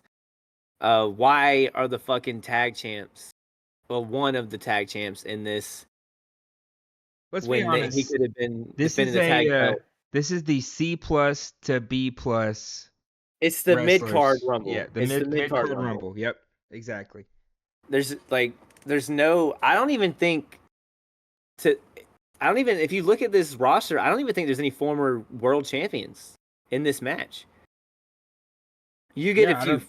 future ones, but I don't think anyone. I mean, maybe Harley Race because he's The been NWA Hearts, they champion. were tag team champions at one point. Well, I mean, like Oh, WWE champion. Solo. Oh, yeah. Okay. Yeah, and there's not even that many Intercontinental champions in this. You know, Tito, and then yeah, sure. At this point too, I wrote down, will Jake the Snake ever hit the DDT? Because they hyped it up every time he tried to hit one. DDT, DDT. Every time, dude. Jim Duggan or not Jim Duggan, shit. Jake Roberts could just try to just make someone smell his armpit. DDT. If he just raises his hand to do it, DDT. Yeah, it He was can't crazy. do. And imagine if that bitch with the megaphone Oh still had my it. god, It would have been awful. Thank God they took that shit from her. Oh my God. that would But have been the worst ever. after Harley Race, we had Jumpin' Jim Brunzell. My Went only after the note is Killer I don't Breeze. fucking care. I don't fucking care. That's the only note I wrote. Yeah, literally, I cannot stand the Killer Bees. That is whatever. That's their gimmick. Whatever. I think it's dumb. Sorry.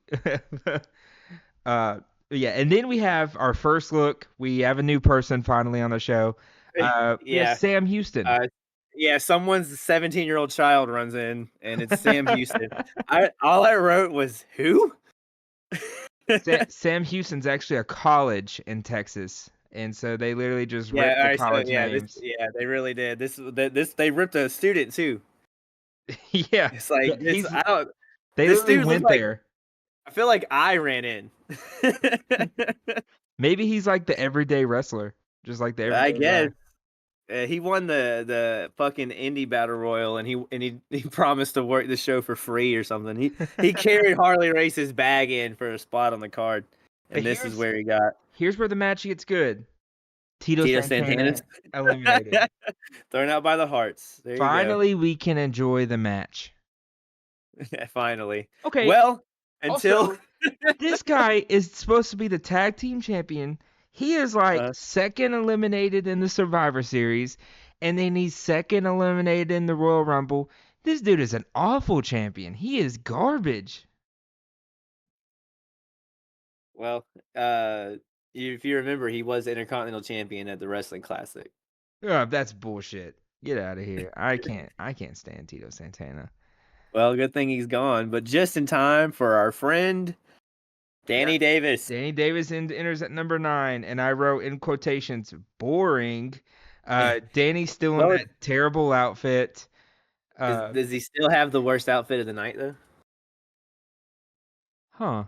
I didn't think Uh about oh. it. I was just Uh too I think I was just too upset that he still looks like his zebra pants because he's trying to be a referee, as you told me, which makes sense. oh. But dude, Well, meanwhile, okay, change good. that shit. Change that shit. Well, meanwhile, Race is doing that hilarious thing where he's like sitting on the second rope and he's getting punched and he just like teeters back and forth as he keeps getting punched. Yeah, I thought they were gonna make him fall, and I was like, that's an old man. I fucking love Harley Race. I fucking love him. And this Rumble made me love him so much more. He was the 10 minutes he was involved in this, I loved everything he did. He wasn't there to he didn't get any eliminations. He wasn't there to make much of a difference. He was just there to fucking work and be a shit heel. And damn it, he knows how to do that. He's so good at it. I love him. uh, but after that, also I wrote another DDT try. Yep. Danny Davis gets out of it. How?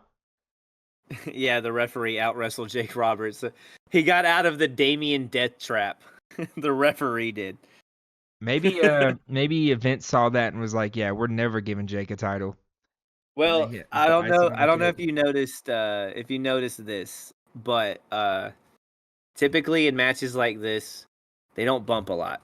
You don't really bump in matches where there's a bunch of people in the ring. It's unsafe. You don't know who's where. and you don't want people falling out of the sky hitting you. You don't want to fall out of the sky onto people. So you notice when they do stuff like that at like WWE Royal Rumbles now, where like Orton will come in and RKO everybody, they clear the fucking ring, like not clear it, but everyone's like off to the side, so the Yeah, and middle is like they run toward the middle, they take the yeah, RKO and roll out the next person. yeah. Yeah. Yeah, so that's probably why you weren't seeing a lot of DDTs. But this crowd's not going to know that kind of shit. They're just going to see Jake Roberts grab a dude so they can go, DDT! DDT. They wanted it so bad. But yeah, so next entrance we have Boris Zukov. I can't. Yeah, He's Zukov. Zukov. Yeah, and he's one half of the greatest Bolsheviks. tag team of all time. With my guy Nikola Volkov, who has a hilarious moment coming up. He really does. So after Boris, No Russian anthem, by the way. no Russian anthem. Hate to see it. They have so all of a sudden the number 11th entry. I It's assume it's Don Morocco, right? assume, but following right after him is like literally on his heels. I thought he was trying to attack him, and Boris just yeah, could that's what never I catch thought. him. Or I thought he was trying to like Or shoot Nikolai, past him and steal his entrance spot or whatever. Dude, that would have And been then Don fucking Morocco awesome. would just not be in the Rumble at all because Nikolai Volkov stole it from him. It would be like that skit on I Think You Should Leave where the guy's like stealing his lines in the play, so they're just his lines now. And what if like Nikolai ran past him, got in the ring, and then he looked back and like gave him like a shoulder shrug, like sorry man. Yeah, and the rest like, hey man, you're not. They look at Morocco and like, hey, you're not in the match, dude. You gotta get the fuck out of here. We told number 11 to come down. You didn't make it in time. Nikolai stole it. I'm sorry, man. You got to go. And so Because basically, fucking Rick Martel's got to be next, right? yeah. Basically, what happens next is Morocco goes in, of course, after some confusion, and they literally just make Volkov wait there the 2 minutes. They're literally like, yeah, just stand out here, and the refs are crowding him because I think Nikolai's trying to get into the ring, and they're doing the thing where like, here, you just gotta stay here, you just gotta stay here. But as this is happening, Yep. Boris Boris is eliminated. Only if he would have took that 11 spot would Nikolai saved Boris. He could have saved him, man. That's what it was. He knew that Boris couldn't last 3 minutes. Because he only lasted 2.5. Boris Zukov was in this match for 2 minutes and 33 seconds. I think that's the elimination I missed because I was so happy that Nikolai was on the card and I didn't write down Boris Zukov being eliminated. Yeah, I didn't even see who threw him out. It was Jake Roberts and Jim Brunzell together though. Okay, I got you. The Killer Snakes. Killer Snakes. Jesus Christ, don't get that in my head. Yeah, so entrance number 13. Well, Harley Race. Yeah, Harley Race eliminated by Don Morocco. Yeah, Don Morocco. Yeah. We finally get to see some size eliminated people, if you know what I mean. Like our bigger guys are finally doing the eliminations. Yeah, and they it got to 8 people here, and then Zukov got in and was quickly thrown out, and then Volkov gets in, and we get to 9 people. Then Race gets thrown out. So at this point, they're keeping it like a solid 8 people. I don't know why I noticed this, but I did. That we got around here. No, yeah, I understand because I kept thinking like, oh, everyone has a partner. Basically, they're working on in the corner. Eventually, they get up to 10 people, and they leave it there until they work from there. Of course, they have to, but like they get up to 10 people in the ring before everyone's in there. Gotcha. But for now, they keep it at a solid 8. I don't know. Like I said, I don't know why I noticed this. I just kept track of like the most there would ever be in the ring at one time.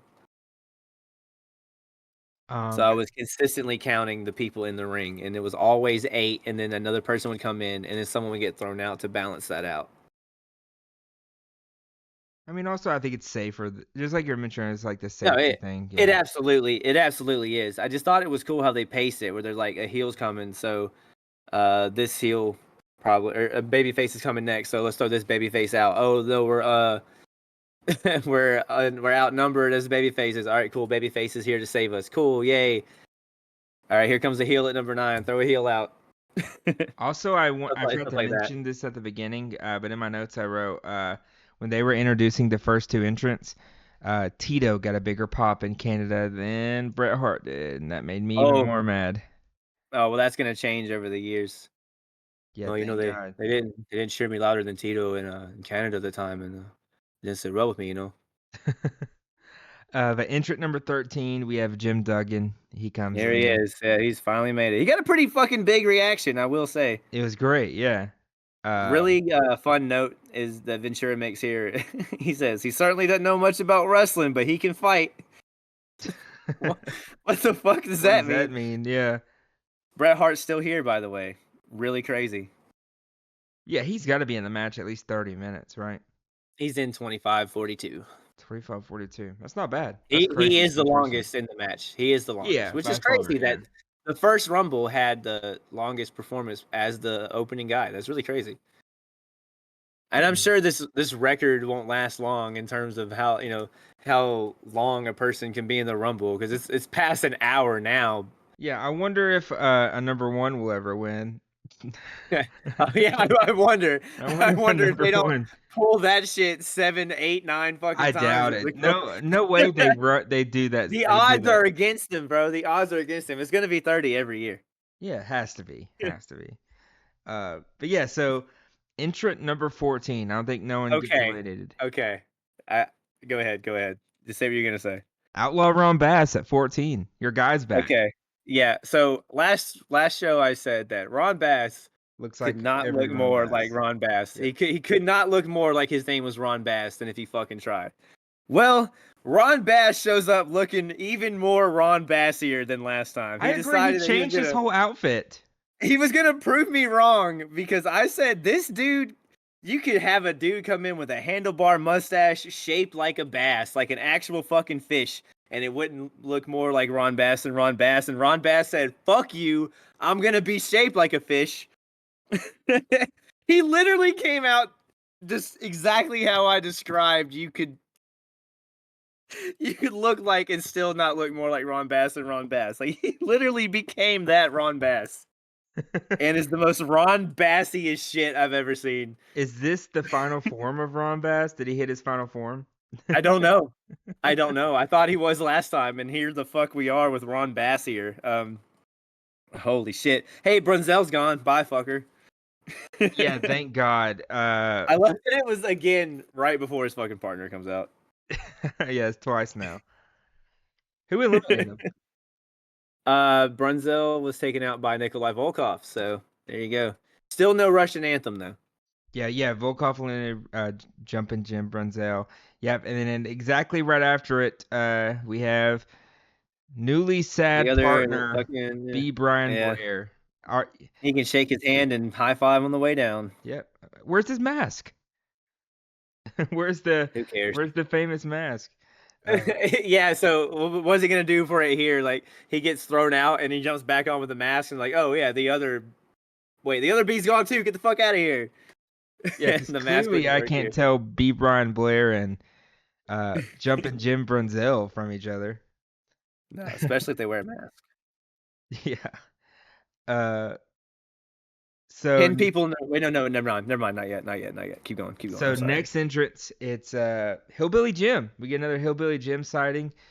Yeah, and Um, he comes in and has a nice little fucking exchange with Neidhart before getting him out. wasn't he in this awful little people wrestling match in WrestleMania 3? Wasn't that him? He was. Yeah. He was. Redemption? Fresh off of his WrestleMania 3 victory then. Is this redemption for him? I no. I really don't know.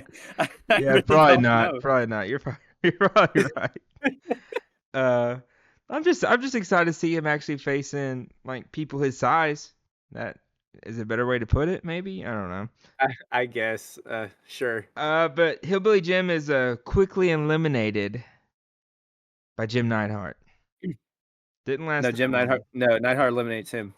Or no, sorry, he Oh, my eliminates bad. Neidhart. Yeah, sorry. I wrote it weird. Hillbilly Jim eliminated Jim Neidhart. Eliminates Jim. Jim. Hillbilly Jim Neidhart. Billy Jim Hillbilly, Nut. Hillbilly Jim the Anvil Neidhart. how, how I do need we that do this? crossover episode Yeah, bad. how do we create this guy in 2K24? Yeah. And then next we have Here's where there's 10 people in the ring now, by the way. okay, entrant 17, Oh God, the world it's record holder, Dino Dino Bravo. Bravo bringing his light ass fucking How is bar, he I guess. not sore? Bro, who knows? He's a workhorse, man. My arms would That be tired. and well, I mean, Ventura helped him break the record. He's not really tired from breaking it. That's true. Yeah, you're right. You're right.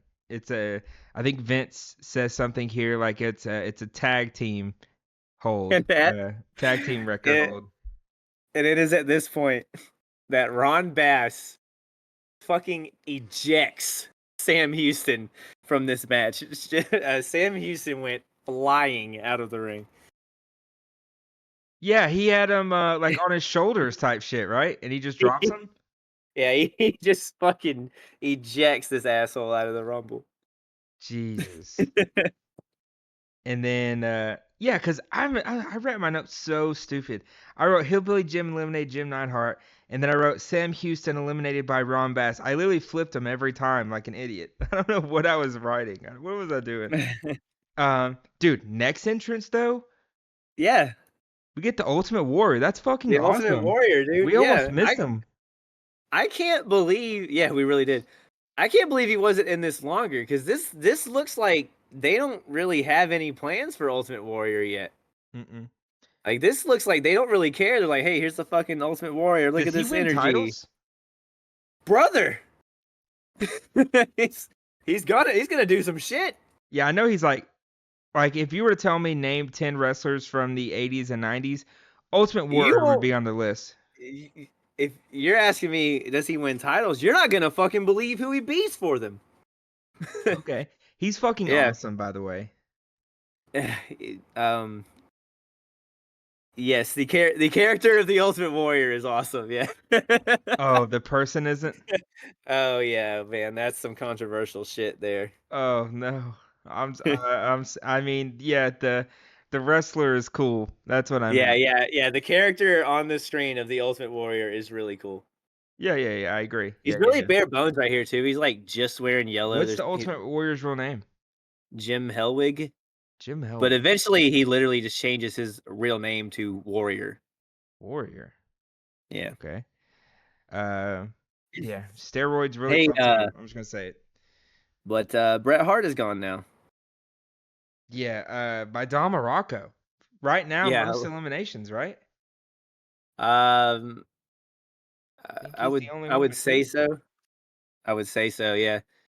Um, Um, only. Never mind. There's a few people that get more than Don Bronco ends up with 3 eliminations total. I just don't remember yeah. where exactly they came from. But after Ultimate Warrior and after Don Morocco eliminates Brett, Brett's been there 25 minutes, you mentioned earlier. We Here it have comes. entrant 19, One Man Gang. Yeah, here he comes, and he throws you out, you fucking bitch. He throws out Brian Blair, and then he throws out Jake the Snake. Does the B stand for bitch? I guess so. I think it's yeah, it's B Brian Blair. So Yeah. yeah, bitch Brian Blair. Yeah, One Man Gang I eliminated think bitch Brian Blair. I think it stands for B. B, yeah. Literally his birth certificate says B Brian Blair. Yeah, like BEE Brian Blair, but Yeah, they just write B. yeah. They write B period Brian Blair for short. Yeah, so literally in the first it has to be less than 2 minutes of One Man Gang being in there. He literally gets 2 eliminations. He's literally tied for the most. And I Yeah, mean, he and killed it in Survivor Series. So he's gonna have the most eliminations. yeah. Spoiler. And at this point, they're not being like, hey, let's team up on the big guys. Let's get Don Morocco and let's get One Man Gang out of here. They're like, no, we're just gonna keep doing our own thing. This is I'm just gonna I'm just gonna punch over here in the corner. yeah. Let me beat up on fucking Ron Bass over here. So I felt that this final entrant was perfect for us. I agree. He doesn't do a lot. which is sad. No, he really doesn't. He's only in the match for 2.5 minutes. But they needed someone this big to be the last entrance. Yeah, this was the perfect last entrant. Not only for us and how much we've loved this guy on the podcast, but this show needed this last entrant. Yep. So JYD, the Junkyard Dog, he comes out at number 20. JYD, baby, what a draw for him. Let's go. I hope he wins. That's what I wrote. And at this moment, literally half of the Royal Rumble is left in the ring. Like, Okay, we so have we got 10 people left, here. yeah. Okay. And then we start getting all of them. Yep. The first elimination after JYD gets in, I hate it. Jim Duggan eliminates Nikolai Volkov. Still no Anthem. My winner pick is out. Yeah, fuck Russia, I guess. Yeah. Russia number 2. Yeah, did we win the Cold War yet? yeah. I think we're past it. I think we won it. I don't fucking know. I don't know wars. And then next, we have One Man Gang eliminating Hillbilly Jim. It just occurred to me how many gyms are in this match. There are Jumping 3 Jim, gyms. Jim Neidhart. Oh my God, there are 4 gyms. There's Jim the Anvil, Jumping Jim, Hacksaw Jim, and then Hillbilly Jim. There's so many gyms in this match.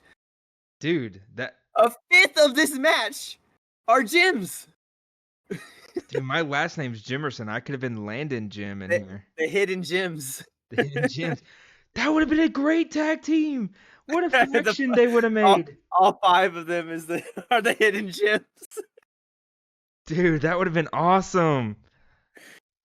Oh, dude. Damn it. Why weren't you a writer back then? Because I wasn't born. I know. I'm not even born until after The Undertaker debuts. Yeah, you're right. No, you're before, right? No, he comes in. He comes literally like a few weeks before me, I think. Undertaker debuted a little bit before Cameron Keats did. Yeah, so after Hillbilly Jim gets eliminated, then we have Jim Duggan eliminating Danny Zebra Davis. Bye. Yeah, see you later, dude. I don't know why you're still here. Next was a shock for me. I get it. Because I mean Don's been around longer.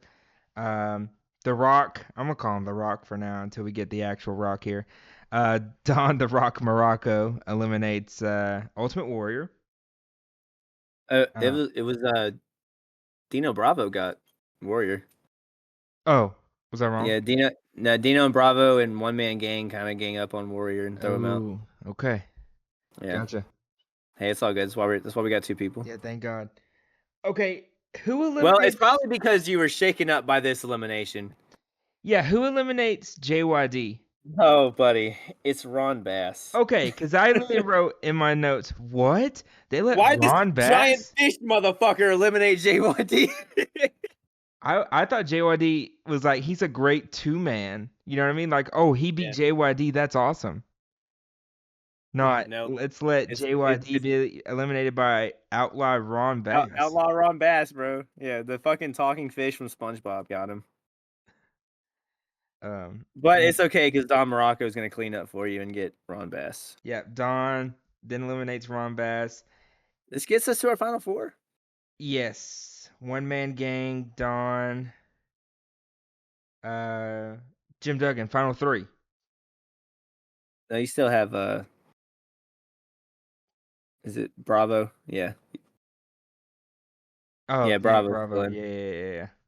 So wait, so next, One Man Gang eliminated who? Yeah, so Morocco starts doing the Dark Souls rolls to get away, and then ends up drop kicking. He drop kicks Frenchie Martin. Yeah. And One Man Gang gets Morocco, and I totally thought that this shit was gonna backfire because like I think they do the thing where Bravo holds him there, and he like runs and punches him, but it's always that thing where the good guy moved and he hits the bad guy on accident, but it actually worked, and they got Morocco over, and that brought us to 3. So the heels beat up on Duggan, and then they do the obvious backfire. Yeah, the accidental elimination on Dino Bravo. Yes. So One Man Gang gets credit for eliminating Dino Bravo, and this gets him 5 total eliminations. The most in the match. But I Yeah, love that the last he holds one the was an record. accident. He holds the Yeah, record. yeah. Oh, he sure does for now, at least. And then we get the Uh, winner. yeah, Any by a guesses? fucking low bridge. uh, Hacksaw Jim Duggan is credited in the history Yep, books forever as winning the first ever Royal Rumble. as the first ever Royal Rumble winner. Well, Um, then you sound like you agree with Ventura here, who goes, "Of all people to win this thing, it's him." Like, yeah, I get it. no comment. I guess I get it. Do I He was want to over his spot, see? though. He He was was. over his The spot. pop was insane. I Yeah. gotta admit. I mean, it was good. How'd you feel about this first Rumble here? Okay, I understand with it not being on pay-per-view that. You don't have to sugarcoat it. Be nice to it. It's okay. No, I'm gonna be I'll, honest. I'm gonna be honest. okay. It is the mid card rumble. Yeah. It's Um, 33 minutes. It's 33 minutes total. Like 33 exactly minutes. 33 minutes. Exactly 33. I don't know how the fuck they did Interesting. this. These times actually might have to be. These times might be fucking doctored here, but because Inflated, yeah. the jumping bomb angels tag match is exactly 15 minutes. The Hmm. Royal Rumble says it's exactly 33 minutes, and then the main event says it's exactly 4 or 14 minutes. Sorry. No, it is 4 minutes. No. Uh, Oh no. yeah. There's more than 4 minutes just in the fucking breaks between falls. Yeah, true. Uh, no, I didn't thoroughly enjoy it. Bret Hart being number one. I mean, like I mentioned earlier, they know what they have. Yeah, they really do. And they're letting him kind of prove it here too. Cause we're not too far from the Bret Hart show. Like we got some time to go before he's like becomes the guy or starts like really creeping up the card and becoming the focus. But like you said, they know what they got. They've got somebody that's as good as your Ricky Steamboats and your Savages, maybe even like your Roberts or people like that. But they've got somebody. He may not have the character and the personality yet, but he's got the work and they know it. Hmm. And it doesn't matter if he's a heel or a face, like he'll work either. His style is, you could argue, better suited for a babyface just because it's like so clean and technical that like doing good wrestling like that is just kind of fucking cool. He doesn't have to cheat. He can out wrestle you to Hmm. win a wrestling match. A novel fucking concept. No, I don't. I don't think I don't. Jim Duggan's such a nice guy, so I'm happy for him. But I don't think Jim Duggan should have won it. Yeah, I Um, mean, with there being nothing attached to it, sure. But yeah, this was literally for nothing. I feel like JYD should have won it. To be honest with you. Yep. But like I was mentioning earlier, like, if you wanted to make this mean something, you could have bypassed this stupid contract signing shit and like this be Andre's, how Andre earns a chance at Hogan to sell the belt off or whatever, instead of holding on to this bullshit that he may or may not have pinned Hulk Hogan and Hogan can't beat him even though he followed up by beating him. I don't know. I just feel like the story around the main event is so weak, and doing something like this which would have been right up Andre's alley anyway because he always won battle rumbles or battle royals. Sorry, battle rumbles are like Pro South Royal Rumble. Sorry, but he's a battle royal guy anyway. So why not this be how he gets to Mania? But of course, it's easy for me to say this in 2024, not knowing what things were like back then and how people would have reacted to it. But I just feel like doing that would have made this feel more important. And where this didn't feel important, this felt like, all right, this is what we have to do to be able to have this on the USA Network. And you can tell because it's got people like Ron Bass and the fucking Killer Bees. And Tito Santana gets his obligatory wrestling spot. Sam Houston is in this match. Yeah, because who the fuck is Sam Houston?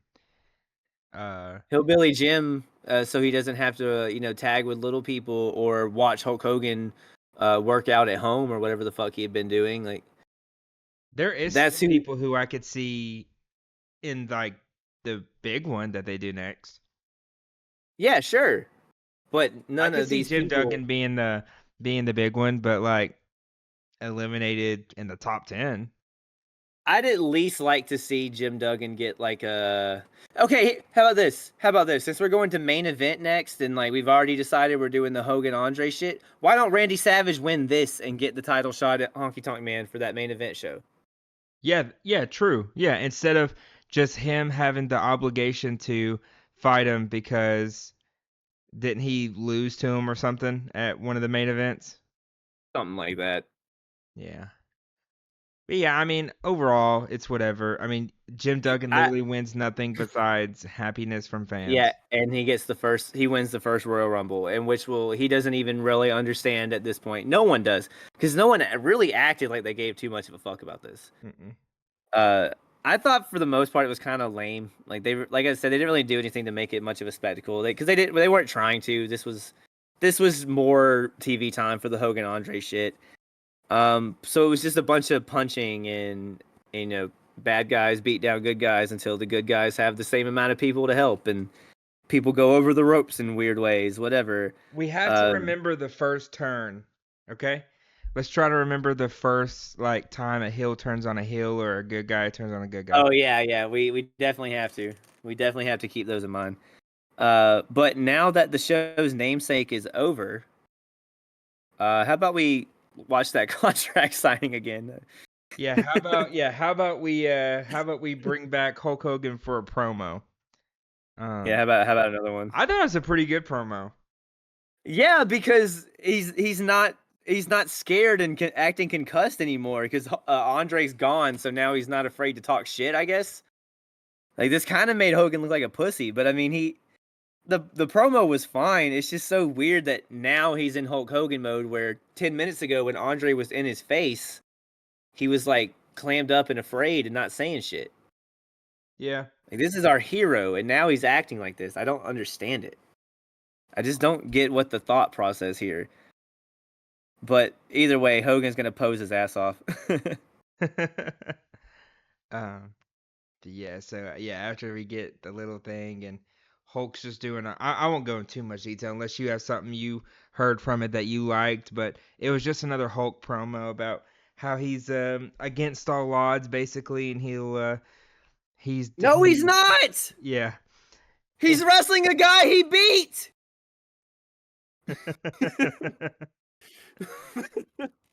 uh yeah, but it worked. I mean, it made everyone Yeah, it did. It worked, I guess. it made everyone regain their trust in good old Hogan. Wait, is that Yeah, main event? Is it on Peacock or is it somewhere else? it is. It is. Okay, gotcha. I tracked it down just in case you wanted to. I also thought it would be a full card, and I was like, maybe an hour and a half long show would be a nice little easy stopgap between now and WrestleMania 4. But no, it was 48 minutes. Jesus.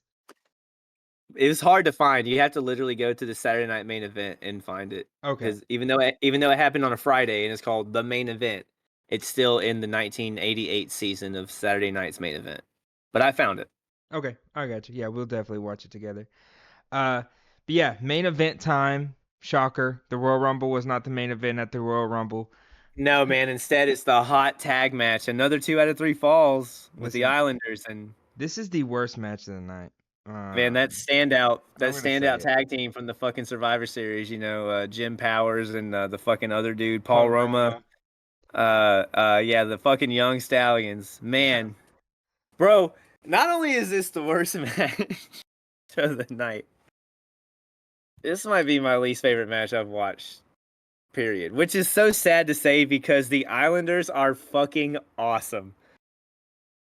Yeah, Tama is the brother of Rikishi. Is he? Okay. Yep. All right.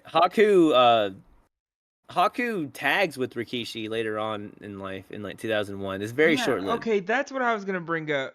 Like, doesn't like Tama just like fuck off? Because I know like I think so. Haku, I know, yeah, like I've heard him before, but Tama I've never heard.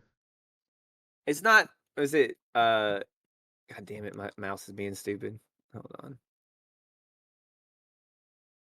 I'm trying to see which one. Like, yeah, he was Tonga Kid, Tama, Samoan Savage. Oh, Yeah, that's Samoa it. Savage.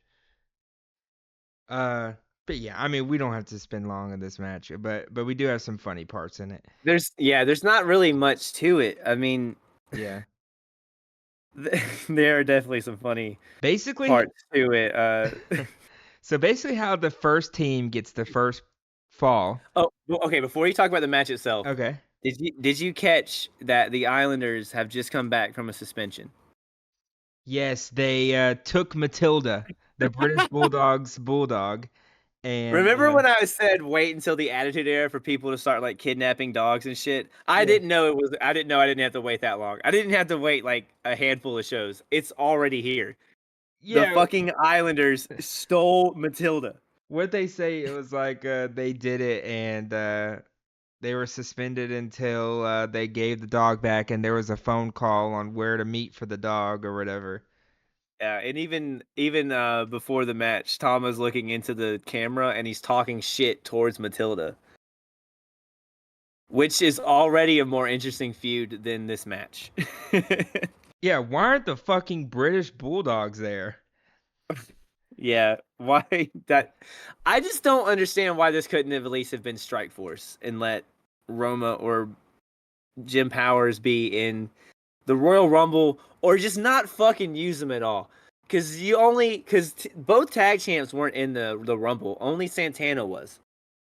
So Yeah. either one of these young stallions in the Rumble, or fuck them and put someone else in instead. Like, why the fuck are they the main event of this show? It's the main event.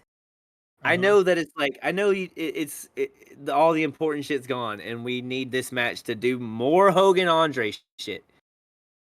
But this could not have screamed unimportant filler. But it's in the fucking main event slot. Network specials, bro. Holy hell. Yeah, they're really fucking us over here, let's be honest. But yeah, so who gets the first fall? The Islanders do. But what they do is, I'm pretty sure it was Tama. He he he tossed Roma over the top rope, and Oh Roma yeah. hurt his knee, and so he was counted out.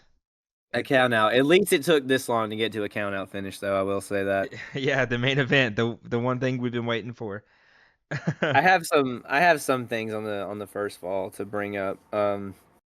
I thought it was really weird at first that Tom was offering a handshake, and I don't understand why it takes forever for this to go somewhere. Cause like this is a heel who just stole a dog offering you a handshake, and he's like, "Should I do it?" Like, probably can't trust this dude. Yeah. But it's at this point where Vince starts talking to Jesse Ventura about how boring he thought the Dino Bravo segment was. Not as boring as the fucking match that they won't pay attention to. And they cut to a shot of from behind commentary, and Ventura is just running down the young stallions for some reason. He just goes like, "I don't know what the problem is. They think they're Sylvester Stallone lookalikes or something." What? They and then Vince goes, "Oh my god, look at the feet! Look at Tama's toes!" Somehow more cringy than Jesse Ventura saying Chico all the time, which by the way, he does say that, and then tells Vince that the thing about Tama's feet was racist.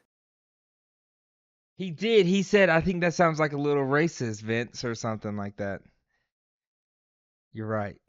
Yeah, I do remember him making a comment about that. So I'll at least give the dumbass feigned knee injury Oh, count left out leg, by this. the way, like you told me, Yeah. left side. Hey, there you go. Left leg is always the left one. So I'll at least give it this. In the other 2 out of 3 fall, the story was that the Bomb Angels lost the first fall, so the heroes were down a fall, but quickly got their fall back. Here, it's a little different because one of the faces is hurt. It's at least so that we have that mountain to climb, that obstacle to overcome. It's at least a little bit different than before. Yeah, you think. Yeah, you would think. this literally just felt like they Wanted stretched one boring ass match into 3. It's like they had to have another match and they had to do another promo for the Yeah. Hogan and Andre because literally after this fall we go to commercial break and come back to the fucking to the fucking young stallions not even being in the ring. Nope. They're literally backstage with the medical staff Yeah. getting Not Roma's knee not getting checked counted out. out. Nope, Not getting counted not out. getting counted out. So you know what we do? We get Andre, Ted, and Virgil out here. Let's Let's have an interview. let's take another look at this replay from the contract signing. Not Paul Roma or whoever the fuck getting hurt. Let's look at the contract signing. Fuck this tag match. Basically how this promo went. DiBiase is basically just trash talking Hogan the whole time, and then he said this thing that he said in Survivor Series.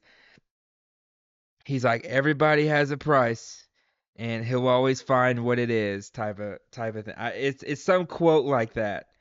Well, eventually a millionaire will find Hulk Hogan's price. Jesus. Eventually he will. Uh it's strange to you. It's not as strange, probably not to you, but to me, knowing Ted DiBiase as a wrestler as well, because we haven't got to see him wrestle yet. Yeah. But he's in this weird role as a wrestler who wants to just buy the belt, but because he's doing it the way he's doing it, he's also now become Andre's like makeshift manager, who now also, but he also has his own manager. Yeah, manager on a manager, yeah. Yeah, it's very strange. We're in managerception right now. But I mean, yeah. But I mean, I guess I fuck with it just because it adds to how shitty Ted DiBiase is. Like, he's capable of doing the work, but if he doesn't have to, he's just gonna pay someone else to do it for him. I guess that's cool. Did you? First of all, Andre says I'm undefeated like 3 times. Yeah, I thought that was pretty funny. because I think we talked about it last one. Like, of course, at the beginning of their WrestleMania 3 match, Hulk barely gets out of the 3 count, and it Yeah, seems like Andre won. Blah blah blah. We're still doing that sure, angle. sure, yeah, sure. We're really stretching that.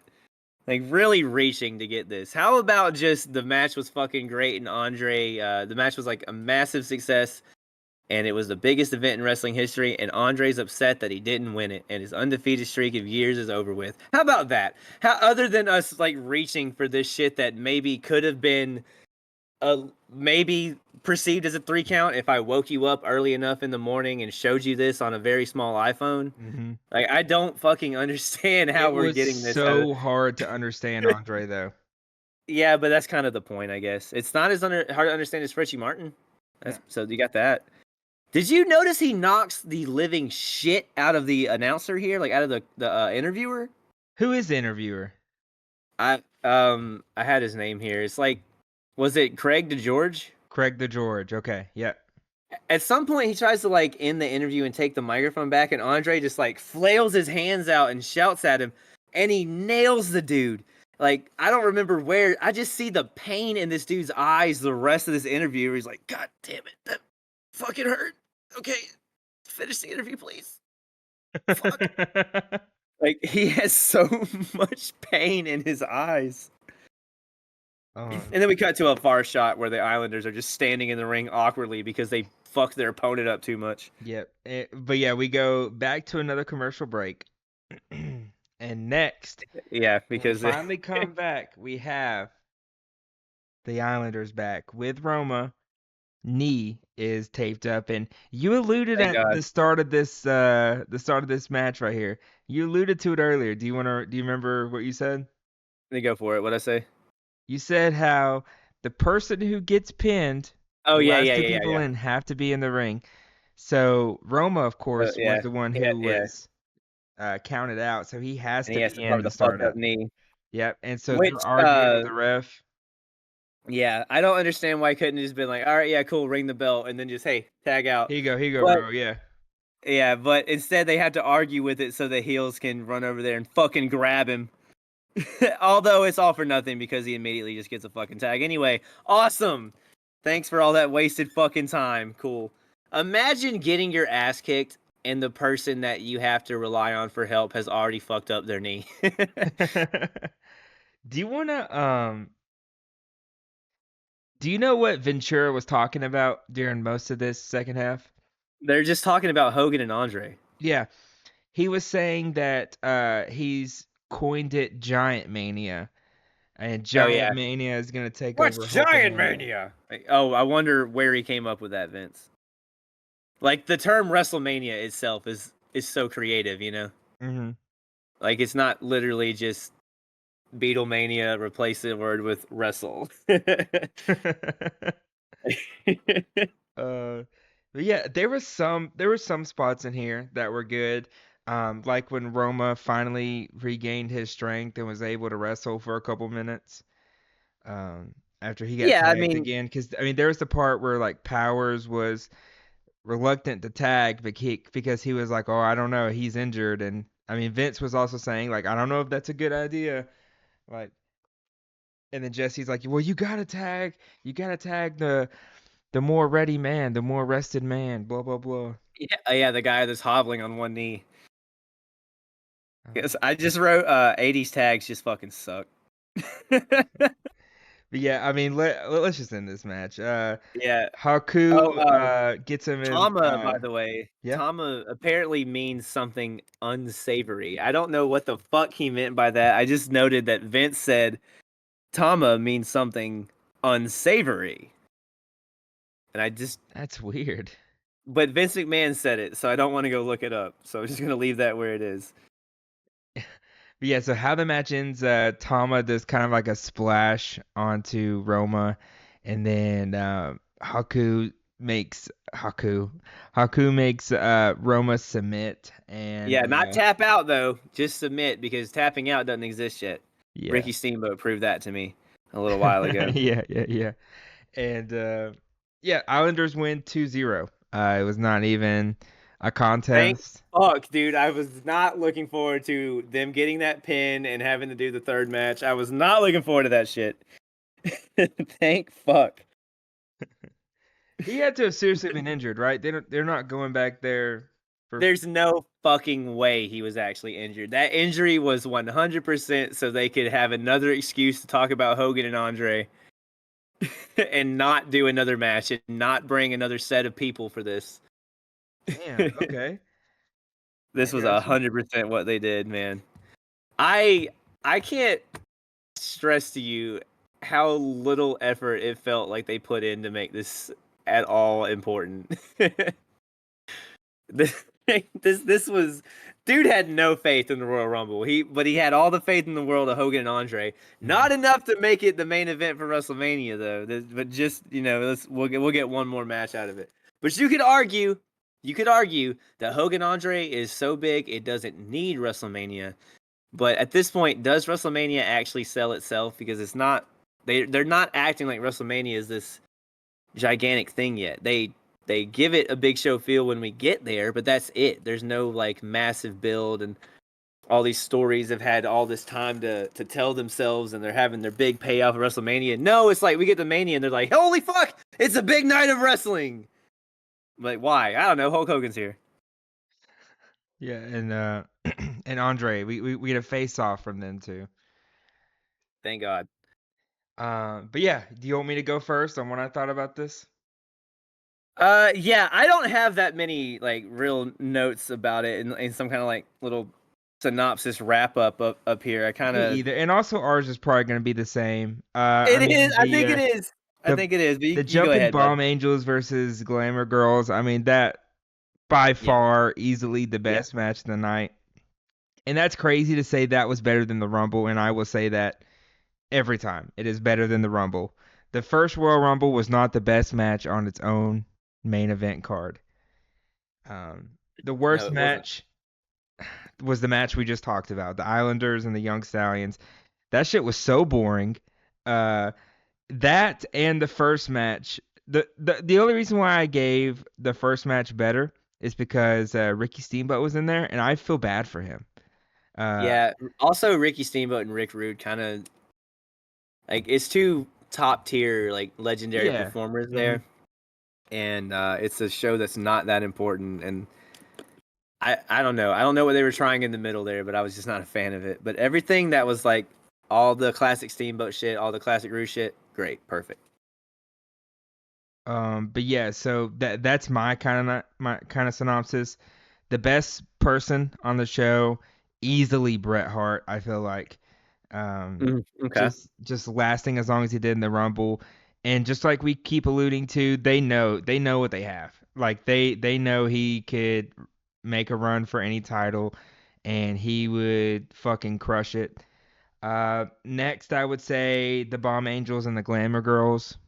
And then I'll just throw Jim Duggan in there because he won the Rumble. Uh, Yeah, it is cool to, even though like it wasn't the spectacle it will become. Like, it was cool to see the first Rumble and like for and Jim Duggan to win. yeah, and a better guy couldn't have won. I mean, Jim Duggan, the Jim Duggan I know, he's just so nice. He's so Yeah, funny and just he's such a comedian, and like Jim Duggan's just a great guy. and brother, this I dude saw him loves once at a America. live show. Yeah, I saw him at a live show in 2009, 2010, I think, in Huntsville, and he was awesome. This dude loves three things. He loves America. He loves 2x4, and he loves winning the Royal Rumble. Yep. Those are three things about Jim Duggan right there. Three free facts. Uh, what about you though? What was your thoughts? Favorite match, least favorite? Well, how many King Kong Bundys did you give it, buddy? Oh God. I want to be honest. I'm gonna go 1.5. All right, I gave it a 2. A two. Uh, Okay. yeah, because it was a weird show. I probably should go lower than a 2, but I'm sticking with 2. I'm not gonna second guess myself. It wasn't a pay-per-view event, Yeah. but so it wasn't supposed to be this like crazy over the top spectacle. Um, I still feel like I wish they would have at least tried to pretend they gave a fuck about the Royal Rumble and like made it seem like they never even once called it the inaugural Royal Rumble, as if they were planning to do several and make this historic thing. They were just like, "Oh, it's the fucking Royal Rumble." So just bear with us once, and we won't make you sit through it again. But they did. The ladies tag match, fucking incredible. But the rest of the show, honestly, was fair at best. The Rumble was kind of boring and didn't really have anything to it other than a heel that was in the match for for a really long time. It's just not really anything that was like, oh yeah, man, you remember that time in that first Rumble? That really just never happened. The only thing that people know about the first Rumble is that Jim Duggan won it.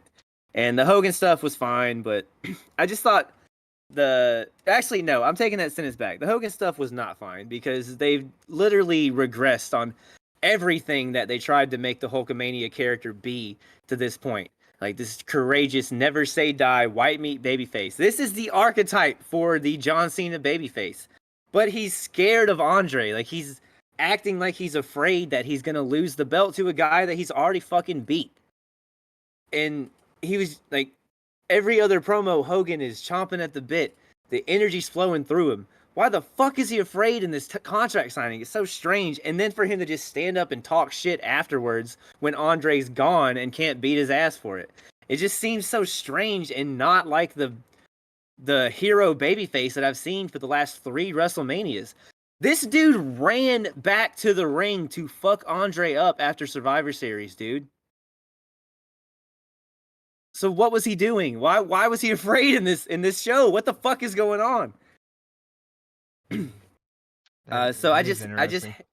I hated the presentation of Hulk Hogan in this show, and it's very weird to hear myself say that in 2024 because I didn't know there was gonna be a show that they presented Hulk Hogan like anything less than Hulk Hogan. Anyway, performer of the night is Bret Hart. There's no fucking way that I could give it to anyone else. Dude, Iron Man, damn near the first ever Rumble. And if no one else is ever going to give you credit for it, Bret Hart, I will. Ladies tag match is obviously the best match of the night. I think it's really the only good match of the night. Mm-hmm. Worst I match? put Bravo's record for segment though, because I thought it was kind of fun and I rather enjoyed it. And as I mentioned, it hit this like awkwardly long time that I felt it was it was just on that line of, can you please wrap this the fuck up? And oh my god, I'm so glad this is still happening. I could watch this all day. I just really loved it, and I know that other people were hating it too, and that just because I'm a natural heel at heart, you know. So You know what? no, what's up? In our top 5 performers of the night, I might give the 5th spot to Jesse Ventura. Jesse Ventura really is an unsung hero of this show. He is. I mean, he's in everything, of course. But his I really banter, I think this might be the best Jesse performance we've seen. he he made uh that Dino Bravo segment. Mm-hmm. Like that was the Jesse Ventura show. Dino Bravo was just there to be the topic. That was the Jesse Ventura show, 100%. Mm-hmm. I agree. So honorable mention to my performer then to Jesse Ventura. But so I'm so I think with that I should probably change one of the awards I wrote down. But I wrote that my promo of the night was Hogan after the stupid table shit. But I think I should give it to Jesse Ventura for his mic work on the fucking Dino Bravo. Yeah, Uh, literally the best part. yeah. But for a moment, I think I'm gonna have to say Duggan winning the Rumble just because it's pretty historic, even though it's kind of overlooked. This Rumble's not really talked about a lot, other than the fact it was the first. It would be the most forgotten Rumble if it wasn't the first. Mm-hmm. But even still, like going back to the beginning and seeing this, because the Royal Rumble is one of my favorite matches. It's like one of my favorite times of year because the Royal Rumble is just such a cool thing in general, but it's also the beginning of like the road to WrestleMania. You get some nostalgia acts that come in and do some fun shit in the Rumble, and also you get to see like all the different directions we're going into Mania. But you didn't really get any of that this time. We didn't even like the fucking title match that was established wasn't even for Mania, so Mm-mm. I don't even think they said the word WrestleMania other than talking about WrestleMania 3. Yeah, I don't think they did at all. Because normally Hacksaw Jim Duggan would be getting to pick who he wants to face in the main event at WrestleMania. So Yeah, well, in the times of there only being one champion, it would be obvious it would be Hogan, but we can't have that match. Not two baby faces. Not on my watch. no, and they both love America, so who's the heel? Yeah. But yeah, I mean that's it for our WrestleMania one, our first ever Royal Rumble, the first ever Royal Rumble. Uh, Yep. I just clicked So, on WrestleMania 4 and it says oh no, you four spoiled it for yourself. 4 hours. Okay, never mind, never Oh no, mind. I'm You didn't looking spoil at it for the yourself. All right, Peacock cool. runtime. All right, cool. All right. So, but here's the thing. Do you want to watch main event and we can? Yeah, I think we do that. I think All right. So you we have sh- not seen the card for WrestleMania 4 yet, right? no, I have no clue. All right. Cool. Cool. Cool. Cool. Cool. Cool. Cool. Cool. Yeah, I'm excited. So everything I've said aside that I think might have, I don't mean to spoil or like spoil anything that's going to happen or debunk anything you think might happen. I don't Yeah. mean to do that. But at this point right now, what do you think is happening at Mania? Like, what do you think is the title picture going into Mania? Uh, Like, do I you still think that it'll be Hogan Andre, another Hogan Andre, even though you know Hogan Andre 2 is happening on the main event? no, what I think is Andre finally wins the championship and declines the uh the contract from Ted, but Ted's like, you signed the contract, so by right Ted gets it, and then it's Ted versus Andre at WrestleMania 4. That's what I'm guessing. Okay. Okay. Yep. Interesting. I think we get after that February match. I think we get babyface Andre back. Really? hmm Okay. All He's right. like, because the weight of him never being champion caught up to him, and once he gets that belt from Hulk, I think he's like, oh, this is awesome. And then I assume WrestleMania 5 is Hulk Andre 3.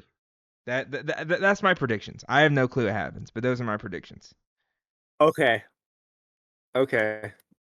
I love this prediction. But I'm not. I'm like I said, I'm not gonna deny, debunk, confirm anything for you. We're gonna play it out. But do you think we watch the main event though, right? Yeah, I think we watch it. I think we Okay. get together All and right. think of a time, and And I think we that'll do it. be a neat little It'll be funny. addition for this. It'll be a neat little episode for this too, because it won't be us, talking about it in hindsight. We'll be watching it, And people can in watch it real with us too, time. because we can talk like, oh, we're starting to get at 0 or 0.1 seconds now or whatever. Yeah, and we can say like 3, 2, 1 play and stuff like that. Yeah. Yeah. Yep. But yep, that is it for Royal Rumble, and we will be back to talk about WrestleMania 4, baby. Let's go. Well, the main event is next, and Oh, then main WrestleMania. event and then WrestleMania 4. Sorry, that's on me. Nope, nope, it's all good, buddy.